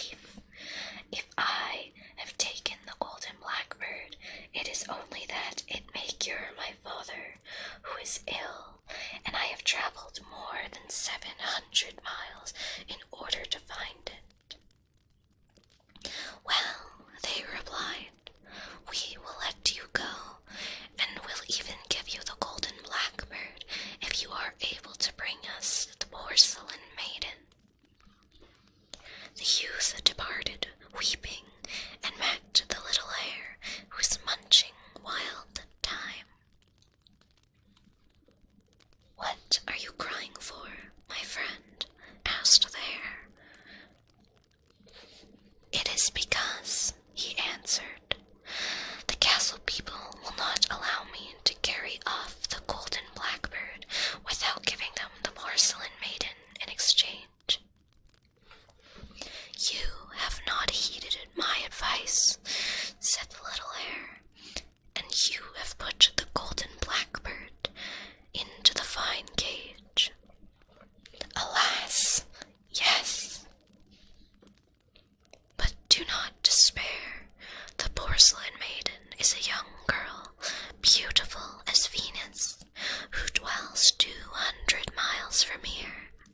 Jump on my back, and I will take you there." The little hare, who took 7 miles in a stride, was there in no time at all, as he hopped on the borders of a lake. "The porcelain maiden," said the hare to the youth, "will come here to bathe with her friends. Keep yourself out of sight behind the thicket, while I just eat a mouthful of thyme to refresh me. When she is in the lake, make sure you hide her clothes, which are of dazzling whiteness, and do not give them back to her unless she consents to follow you." The little hare left him, and almost immediately the porcelain maiden arrived with her friends. She undressed herself and got into the water. The young man glided up noiselessly and laid hold of her clothes, which he hid under a rock at some distance. When the porcelain maiden was tired of playing in the water, she came out to dress herself, but though she hunted for her clothes high and low, left and right, they were not to be found. Her friends helped her in the search, but seeing at last that it was of no use, they left her alone on the bank, weeping bitterly. "Why do you cry?" said the young man, approaching her. "Alas," answered she, "while I was bathing, someone stole my clothes, and my friends have abandoned me. I will find your clothes if only you come with me." And so the porcelain maiden agreed to follow him, and after having given up her clothes to the young man bought a small horse for her, which went like the wind. The hare brought them both back to seek for the Golden Blackbird, and when they drew near where it lived, the little hare said to the young man, "Now, do be a little sharper than you were before, and you will manage to carry off both the Golden Blackbird and the porcelain maiden. Take the golden cage in one hand and leave the bird in the old cage where he is, and bring that away too." The little hare then vanished. The youth did as he was bid, and the castle servants never noticed that he was carrying off the Golden Blackbird. When he reached the inn where his brothers were detained, he delivered them by paying their debt. They all set out together, but as the older brothers were jealous of the success of the youngest, they took the opportunity, as they were passing by the shores of a lake, to throw themselves upon him, seize the Golden Blackbird, and fling him into the water. They continued on their journey, taking with them the porcelain maiden, in the firm belief that their brother was drowned. But happily, he had snatched scratched in the falling a tuft of rushes and called loudly for help. The little hare came running to him and said, "Take hold of my leg and pull yourself out of the water." When he was safe on the shore, did the little hare say to him, "Now, this is what you have to do. Dress yourself like a Breton seeking a place as a stable boy, and go and offer your services to your father. Once there, you will easily be able to make him understand the truth." The young man did as the little hare bade him, and went to his father's castle and inquired if they were not in want of a stable boy. "Yes," replied his father, "very much indeed, but it is not an easy place. There is a little horse in the stable which will not let anyone go near it. It has already kicked to death several people who have tried to groom it." "I will undertake trying to groom it," said the youth. "I never saw the horse I was afraid of yet." The little horse allowed itself to be rubbed down without a toss of its head and without a single kick. "Good gracious," exclaimed the master, "how is it that he lets you touch him when no one else can go near him?" "Perhaps he knows me," said the stable boy. 2 or 3 days later, the master said to him, "The porcelain maiden is here, but though she is as lovely as the dawn, she is so wicked that she scratches everyone that approaches her. Try if she will accept your services." When the youth entered the room where she was, the Golden Blackbird broke forth into a joyful song, and the porcelain maiden sang too and jumped for joy. "Good gracious," cried the master, "the porcelain maiden and the Golden Blackbird know you too." "Yes," replied the youth, "and the porcelain maiden can tell you the whole truth if only she will." Then she told all that had happened, and how she had consented to follow the young man who had captured the Golden Blackbird. "Yes," added the youth, "I delivered my brothers who were kept prisoners in an inn, and as a reward they threw me into a lake. So I disguised myself and came here in order to prove the truth to you." So the old lord embraced his son and promised that he should inherit all his worldly possessions, and that he would put to death the 2 elder ones who had deceived him and tried to slay their own brother. The young man married the porcelain maid and lived happily ever after.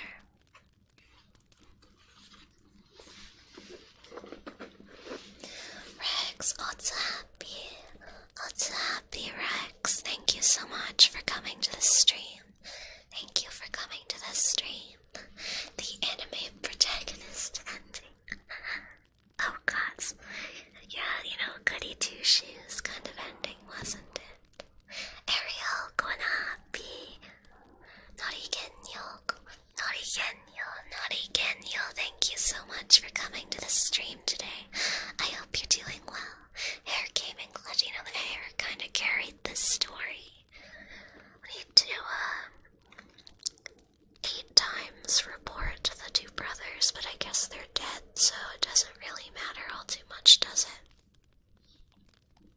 Norigenyo ASMR. Mavia, you're the best. You guys are the best. Thank you so much for joining me tonight. Do you not like good boys, Mavia? Well, listen. say I like people that are intelligent and passionate. I don't really know if I have a type per se. The only thing I can kind of say is that while I am not picky in terms of their attributes, but it is very difficult for me to list what I like about a person. Usually I'll just kind of realize that I think I might be in love with them, or that I probably love them more as a friend or family or in some other way. Next, Little Red Sleeping Beauty Golden Locks. How much time do we have? It's been an hour. Okay, I think we can do these two, and then I believe at that point we might have to call it a night. Okay? No, you're the best. I gotta give you a no, you're an enthusiast.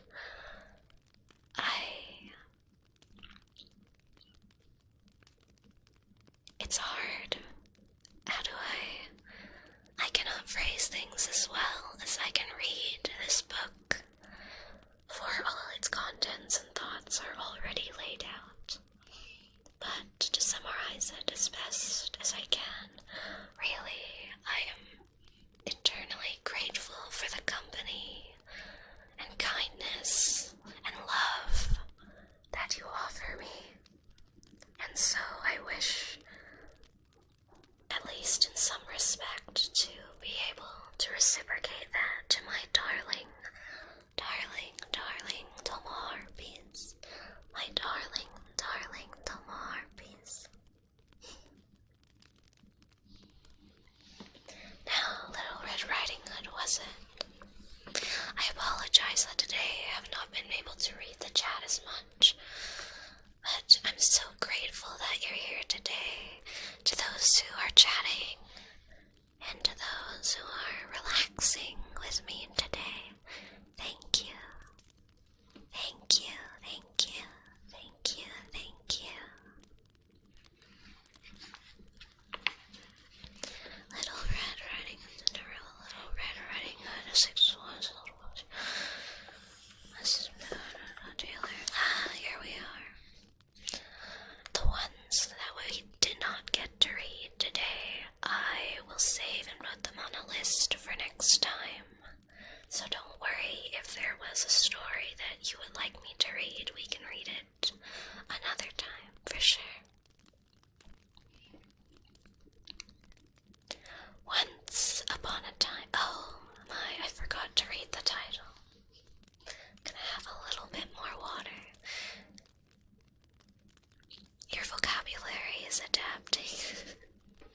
I try to talk more casually when I stream, as not to appear too stiff, but oftentimes I am more likely to talk like this.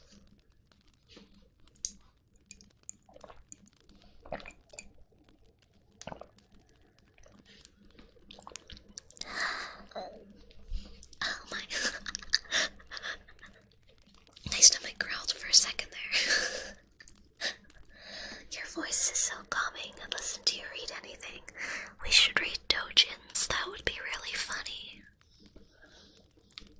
Gulp ASMR. Someone's hungry. Well, I did have dinner, but I'm kind of craving ice cream now. Ice cream. I love how smooth it is on your tongue, and how its sweetness wraps around your mouth like a blanket. Almost went full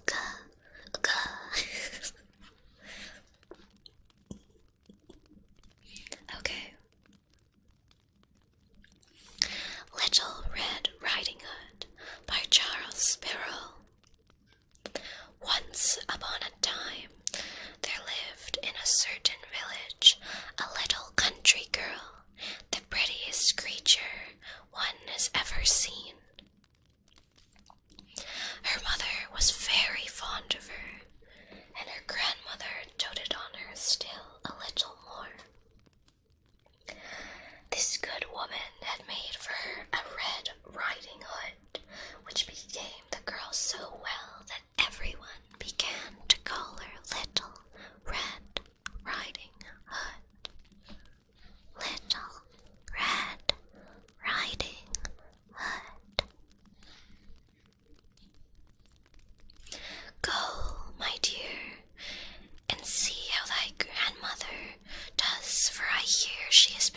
very ill, her mother said one day, having made some custards.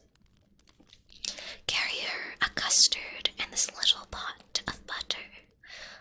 I kind of want to eat butter now. Do you guys just eat straight butter sometimes? I try not to anymore, but I used to. My favorite thing to do is to take a scone and cut it open, or a muffin. Cut it open when it's still warm. Put a huge chunk of butter and drizzle honey on it, and let the honey drizzle from side to side to side to side, making that kind of zigzag pattern, letting the warmth of the bread and the scone and the muffin, whatever I'm eating, just soak with butter. That didn't make sense. Just letting the bread or scone soak with butter. Thank you very much for the water. Just leave it there. Yes, thank you. A fresh muffin is wonderful. My favorite is carrot muffins. But now I'm thinking about butter and muffins. I kind of want to have one tomorrow morning. Looks like I already have something to look forward to other than talking with you more. Butter. You eat straight butter with bread now. Next time Mavia reads the forklift instruction manual, that would be hilarious. Don't you? ASMR would be awesome. Would YouTube strike? Would YouTube's son get mad at me for that? I feel like that could be kind of dangerous. Stop making me hungry. Sorry. Back to the story. Little Red Riding Hood set out immediately to go to her grandmother, who lived in another village. As she was going through the wood, she met with Gaffer Wolf, who had a very great mind to eat her up, but he durst not,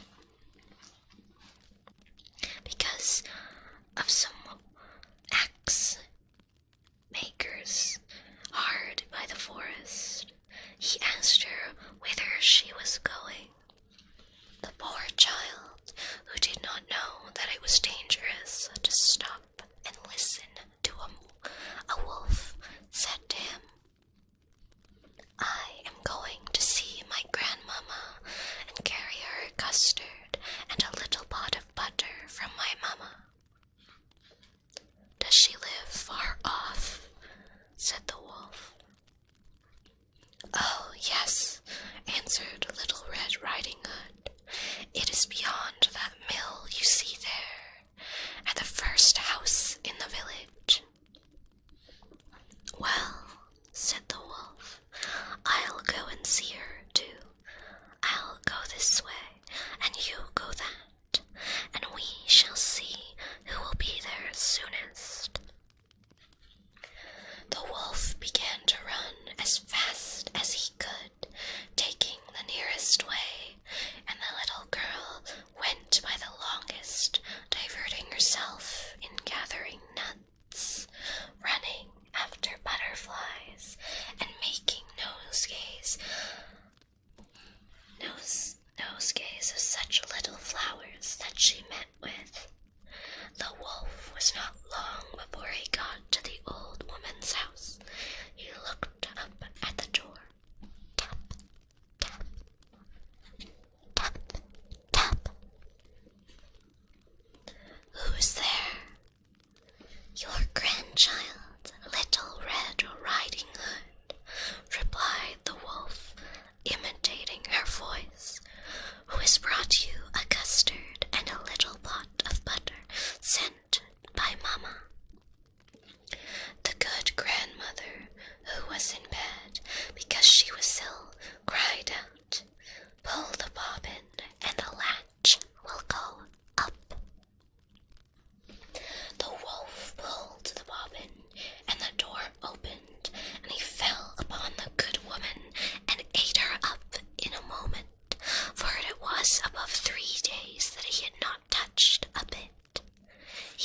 shut the door and went into the grandmother's bed, expecting Little Red Riding Hood, who came sometime afterward and also knocked at the door.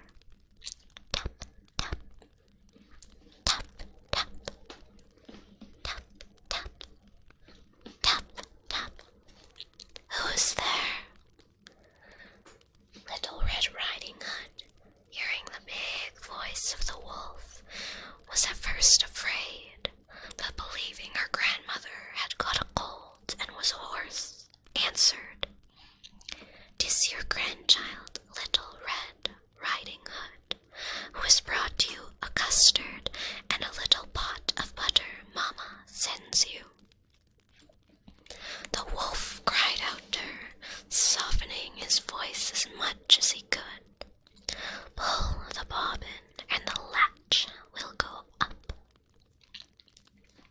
Little Red Riding Hood pulled the bobbin and the door opened. The wolf, seeing her come in, said to her, hiding himself under the bedclothes, "Put the custard and the little pot of butter upon the stool and come and lie down with me."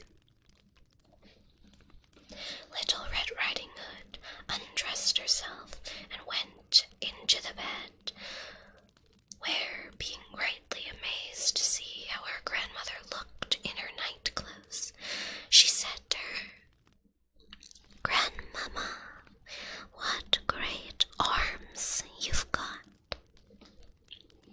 That is the better to hug thee, my dear.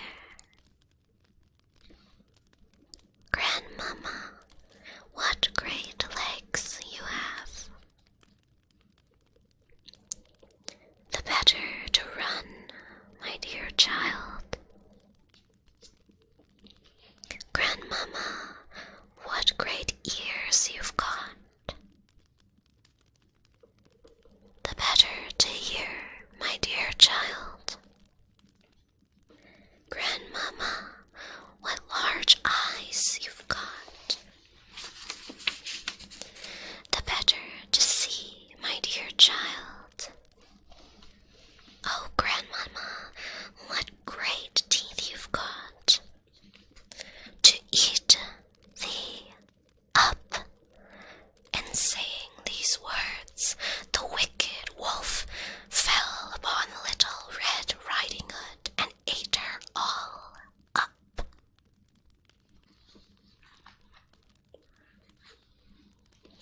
Grandma believes in thy supremacy. Hello, Ray. Konharpy, Konharpy, Konharpy, welcome, welcome. Yes, unfortunately, that is how this tale concludes. Not a very happy ending, if I do say so myself.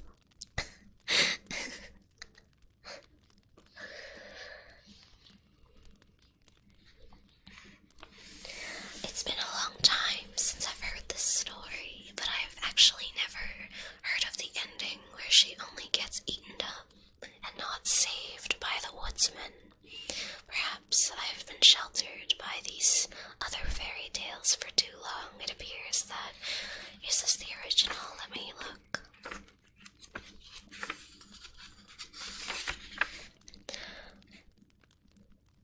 It may very well be, actually.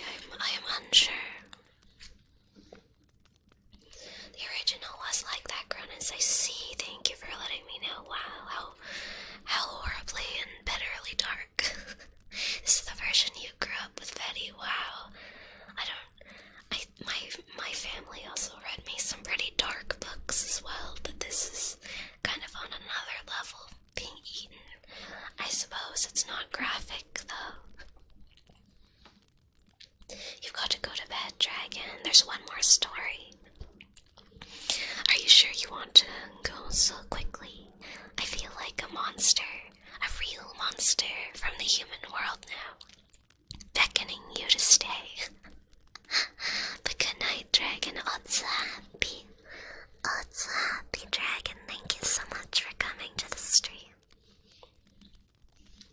It was supposed to be a story to educate girls, not to trust strangers.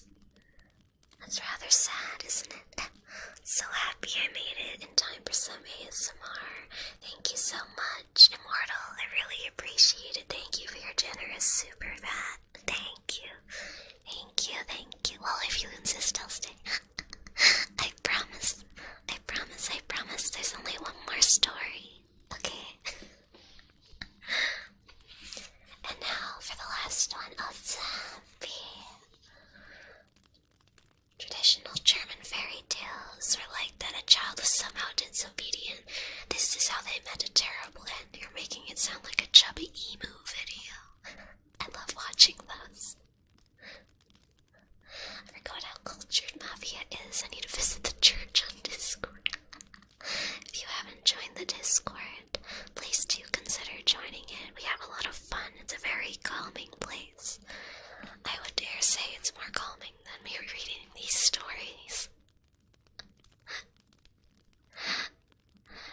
Discord.gg/Mavia. Discord.gg/Mavia. Shameless self-plug. You could be reading a cooking recipe and I would still be maximum comfy. Chop up the human leg and preheat your oven at 99,000 degrees. Sleeping Beauty is next. Allow me to find it.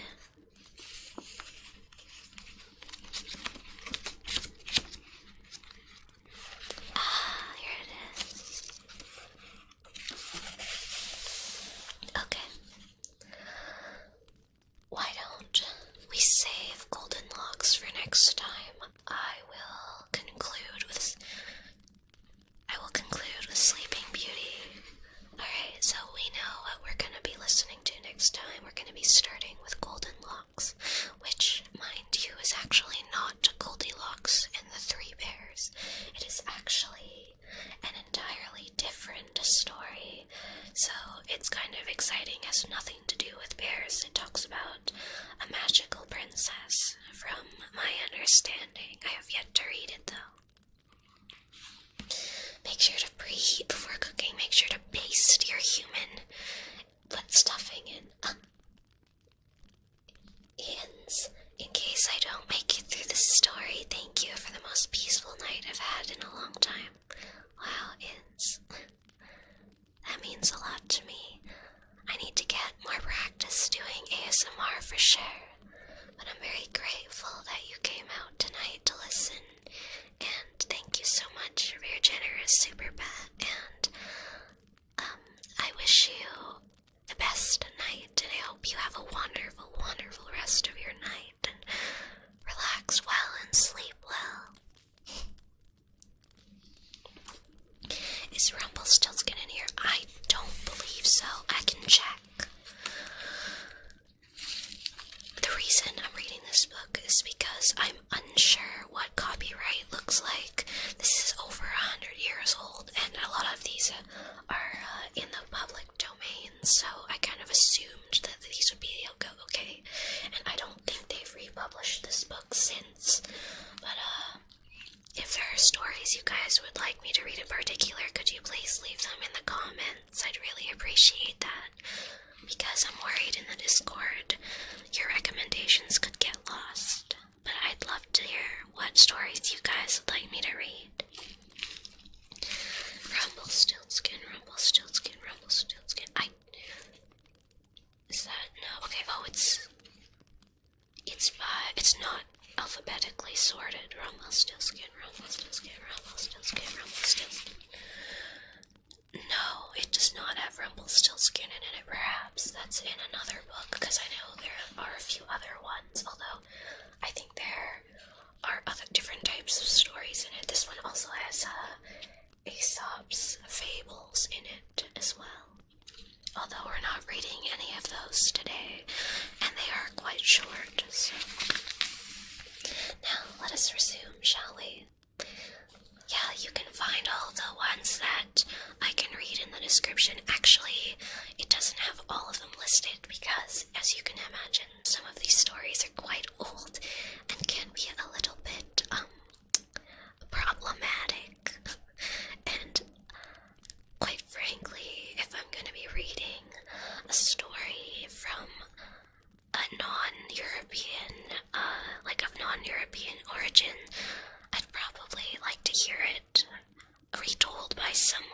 is from that place because I'm not sure how it's been adapted in this book. Sleeping Beauty in the Wood by Charles Sparrow. There was once in a distant country a king and queen whose only sorrow was that they had no children. At last the queen gave birth to a little daughter, and the king showed his joy by giving a christening feast. Christening, that's what they're called, right? So grand that the like of it was never known. He asked all the fairies in the land.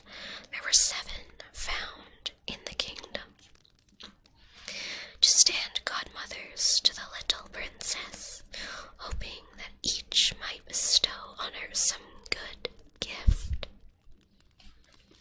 After the christening, all the guests returned to the palace, where there was placed before each fairy godmother a magnificent covered dish and a knife, fork, spoon, each of pure gold, set with precious stones.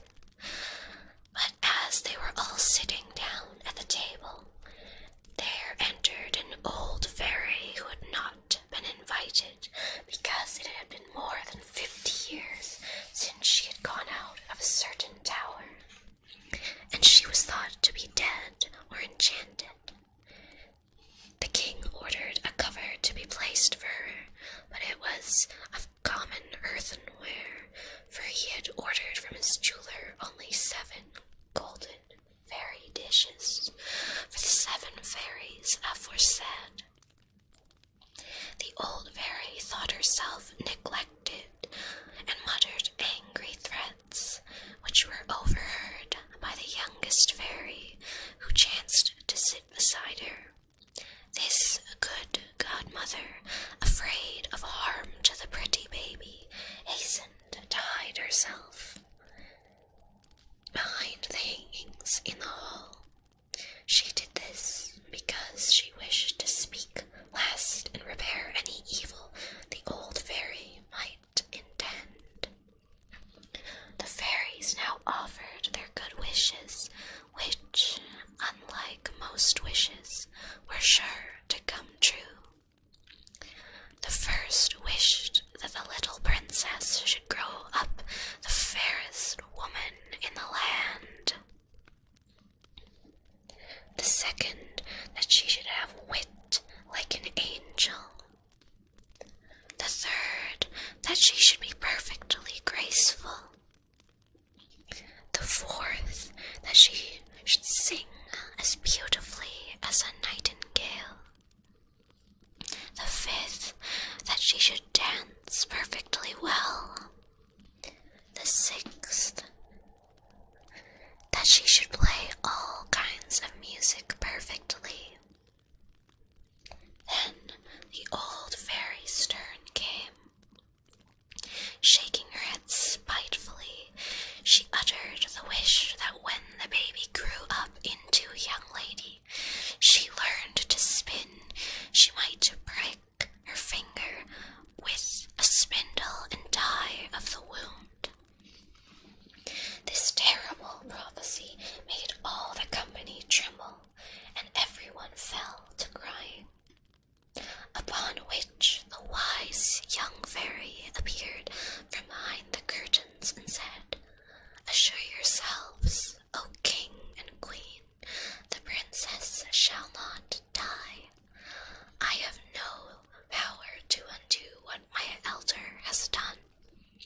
The princess must pierce her finger with a spindle, and she should then sink, not fall into the sleep of death, but into a sleep that will last 100 years. After that time is ended, the son of a king shall come and awake her." Then all the fairies vanished. The king, in hope of avoiding his daughter's doom, issued an edict forbidding all persons to spin, and even to have spinning wheels in their houses on pain of instant death. But it was in vain. One day, when she was just 15 years of age, the king and queen left their daughter alone in one of their castles, where, wandering about the tower, she there found a very old woman who had not heard of the king's edict, busy with her spinning wheel. "What are you doing, good old woman?" said the princess. "I am spinning, my pretty child." How pretty. Let me see if I can try and spin also." She had no sooner taken up the spinning than, being hasty and unhandy, she pierced her finger with the point. Though it was so small a wound, she fainted away at once and dropped on the floor. The poor old woman called for help. Shortly came the ladies in waiting, who tried every means to restore their young mistress, but all in vain. She lay beautiful as an angel, the color still lingering in her lips and cheeks. Her fair bosom softly stirred with her breath, only her eyes were fast closed. When the king, her father, and the queen, her mother, beheld her thus, they knew that all had happened as the cruel fairy meant, and that their daughter would sleep for 100 years. They sent away all the physicians and attendants, and themselves sorrowly laid her upon a bed in the finest apartment in the palace. There she slept and looked like a sleeping angel still. When this misfortune happened, pardon me, I'm gonna move briefly.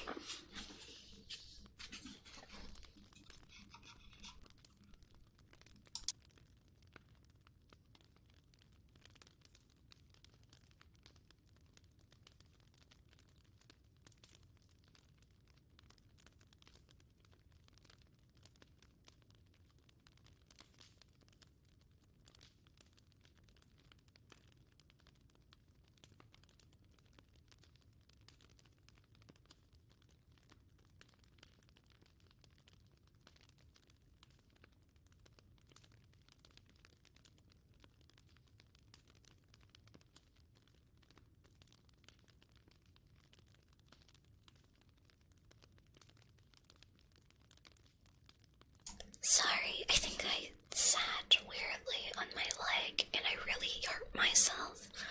So I'm in a lot of pain right now. I had to mute myself for a bit. I yelled briefly. Okay, let's finish this story and call it a night then, shall we? Thank you very much for your welcome back. Though waking up in a whole other century sounds kind of scary, imagine sleeping in 1921 during the roaring 20s and waking up and you hear people yelling about Fortnite and iPhones and League of Legends and what a shitty game it is. Are you okay? Yeah, I think I'll be okay. Thank you. Yeah, it was literally like I could feel it and I was like, I'm gonna mute myself, and then it was like click, and then it was like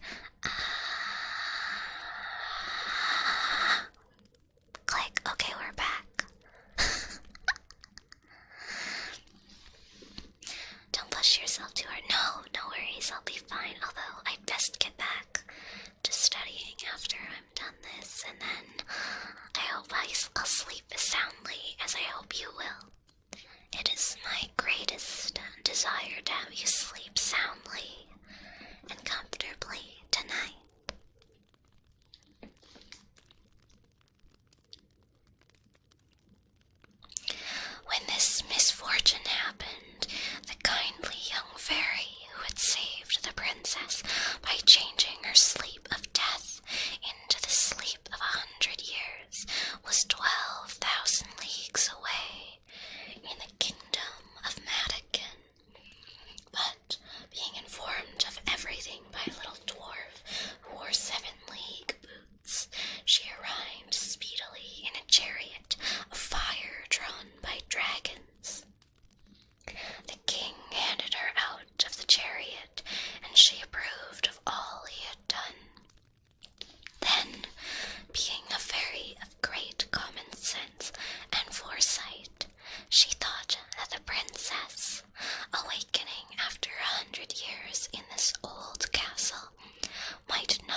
if she found herself alone.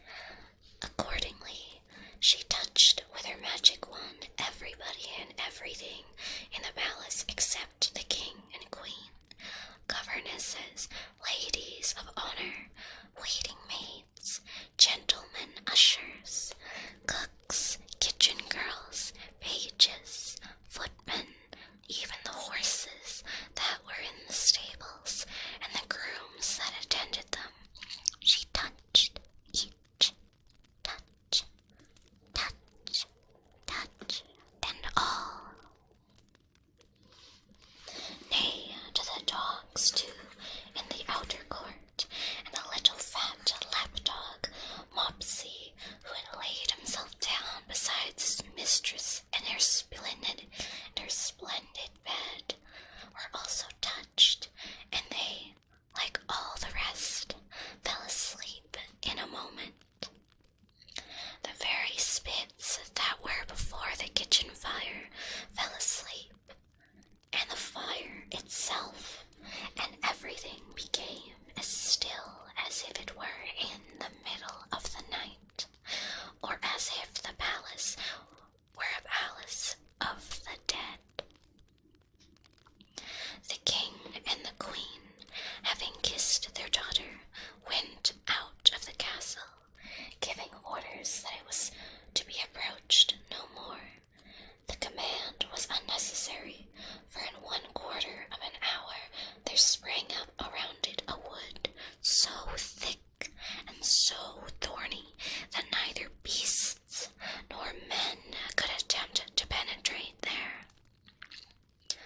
Above this dense mass of forest could only be seen the top of the high tower where the lovely princess slept.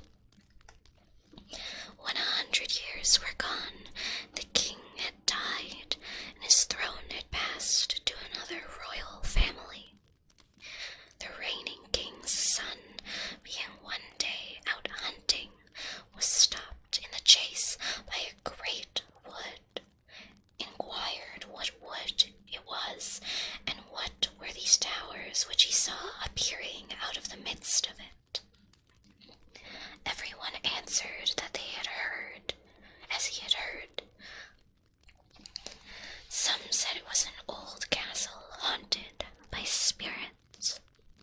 Some said it was the abode of witches and enchanters. The most common story was that an ogre lived there, a giant with long teeth and sharp claws, who carried away naughty little boys and girls and ate them up. The prince did not know what to think. At length, an old peasant was found who remembered having heard his grandfather say to his father that in this tower was a princess, as beautiful as the day, who was doomed to sleep there for 100 years until awakened by a king's son who was to marry her. At this, the young prince, who had the spirit of a hero, determined to find out the truth for himself. Spurred on by love and by honor, he leapt from his horse and began to force his way through the thick wood. To his amazement, the stiff branches all gave way, and the ugly thorns drew back of their own accord, and the brambles buried themselves in the earth to let him pass. This done, they closed behind him, allowing none to follow. Nevertheless, boldly he pushed on,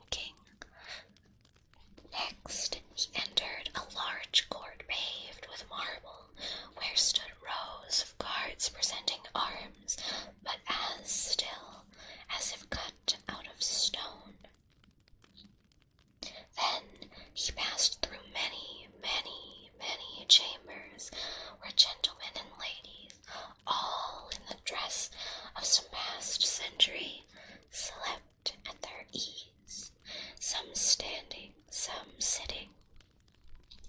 The pages were lurking in corners, and the ladies of honor were stooping over their embroidery frames or listening to the gentlemen of the court, but all were silent and as quiet as statues. Their clothes, strange to say, were fresh and new as ever, and not a particle of dust or spider web had gathered over the furniture, though it had not known a broom for 100 years. Finally, the astonished prince came to an inner chamber, where was the fairest girl his eyes had ever beheld. She was a young girl of wonderful beauty. She lay asleep on an embroidered bed, and she looked as if she had only just closed her eyes. Trembling, the prince approached and knelt beside her. Some say he told, but we cannot be quite sure of the fact. Oh, some say he kissed her, but we cannot be quite sure of the fact. However, as the end of the enchantment had come, the princess awaked at once and looked at him with eyes of the tenderest regard.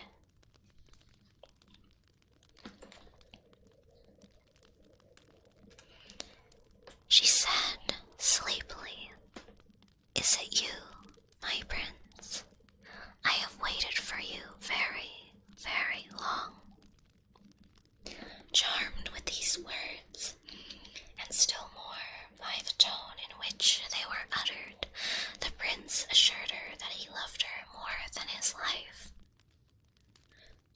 For a long time did they sit talking, and yet had not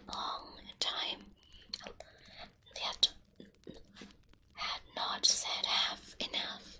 Their only interruption was the little dog, Mopsy, who had awakened when the princess did, and had now began to be jealous that the princess did not notice him as much as she was wont to do. Meanwhile, all her attendants, whose enchantment was also broken, not being in love, were ready to die of hunger after their fast of 100 years. A lady of honor ventured to say that dinner was served, whereupon the prince handed his beloved princess at once to the great hall. She did not wait to dress for dinner, being already perfectly and magnificently attired, though in a fashion somewhat out of date. However, her lover had the politeness not to notice this, nor to remind her that she was dressed exactly like his grandmother, whose portrait still hung on the palace walls.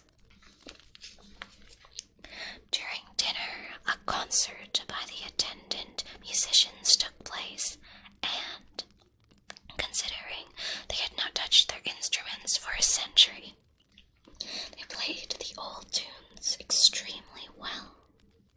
They ended with a wedding march, and that very evening the prince and princess were married.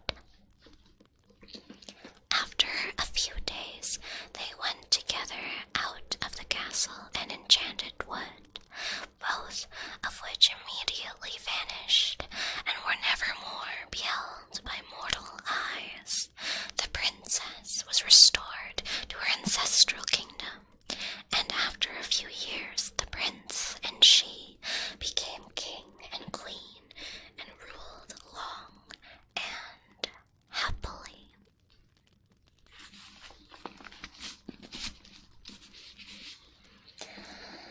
Well, that was Sleeping Beauty. Oh, so I suppose even addition, it's not known if he kissed her or not. Disney really likes to add some more romance to these kinds of stories. It's very kind that they were thinking of her even during her deepest slumber. Wait, so the castle vanished? No, I don't believe so. I think they moved or something, from my understanding. She just returned to wherever her parents went. No true love's kiss. Ash, good evening. Good evening, Ash. Good evening. Do you like my 3DO?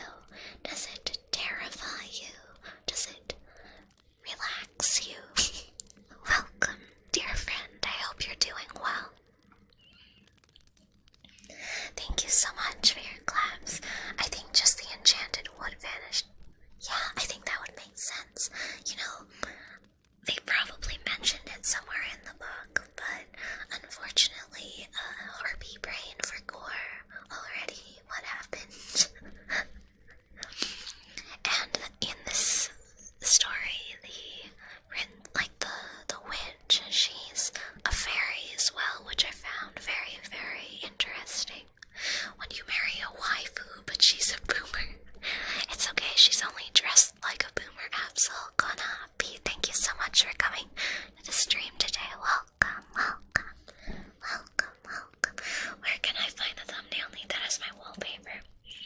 If you join the Discord, I was gonna upload it tonight to the Wallpapers channel, of course. My only request is that you do not repost it anywhere.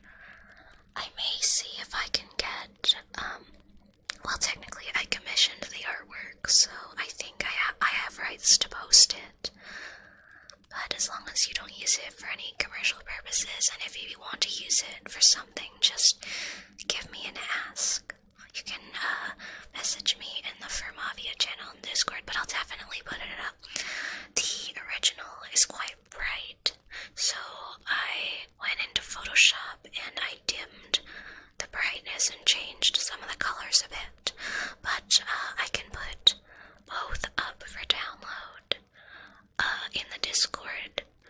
It's in the Mavia info channel. You'll be able to find the wallpapers there on Google Drive. Extra Crunchy, thank you for the streams this week. It's been very fun. It's been very fun for me too, although I'm about to get extremely busy, unfortunately. But thank you very much for your generous super chat, Extra Crunchy. Thank you, Extra Crunchy. Thank you, Crunchy. Thank you, thank you. And Iffy, thank you for the stream. Thank you very much for your generous donation. I really appreciate it. Thank you so much for coming out today. Mavia, your attention to detail made the stream really comfortable.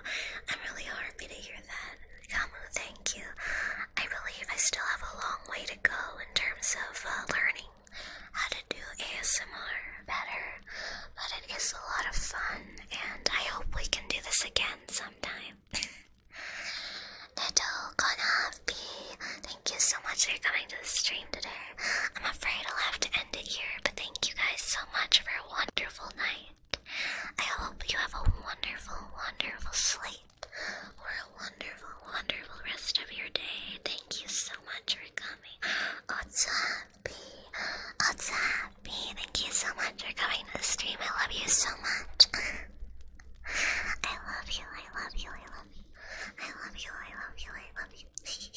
Am I an ASMR artist yet?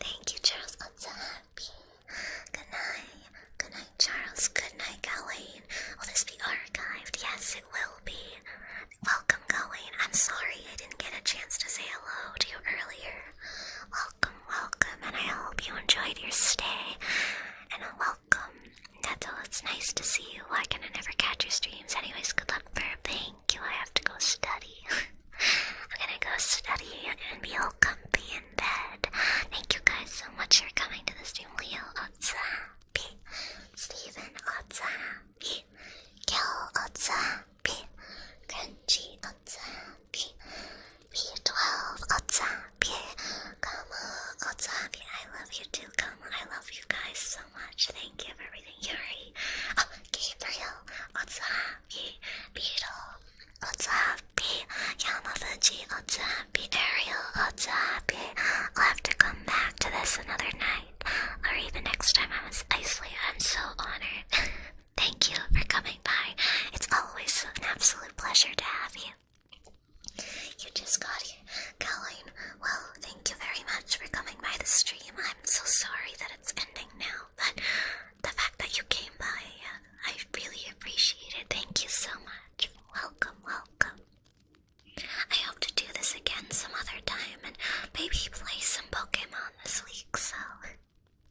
Night, everyone. Good luck with your studies. Thank you very much. Otsapi, Evie. Otsapi, Cronus. Thank you so much for keeping track of the stories for me, Cronus. Thank you, Cronus. Evie, Otsapi, Arsenic.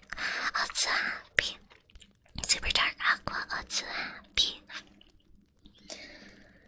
Neto, Otsapi. Thank you so much for coming to the stream. Otsapi, first time in a long time I finished a stream. Thank you, Giver. Otsapi. Sweet dreams and sleep well. Thank you for the good luck wishes regarding my studies. Oh, good night. Otsapi. Domina Foss. Otsapi. Have a good rest of your day. Take care, Charles. I'll be here for your next stream. I'm so grateful. Thank you so much. Take care, Leo. Otsapi. Have an absolutely wonderful night.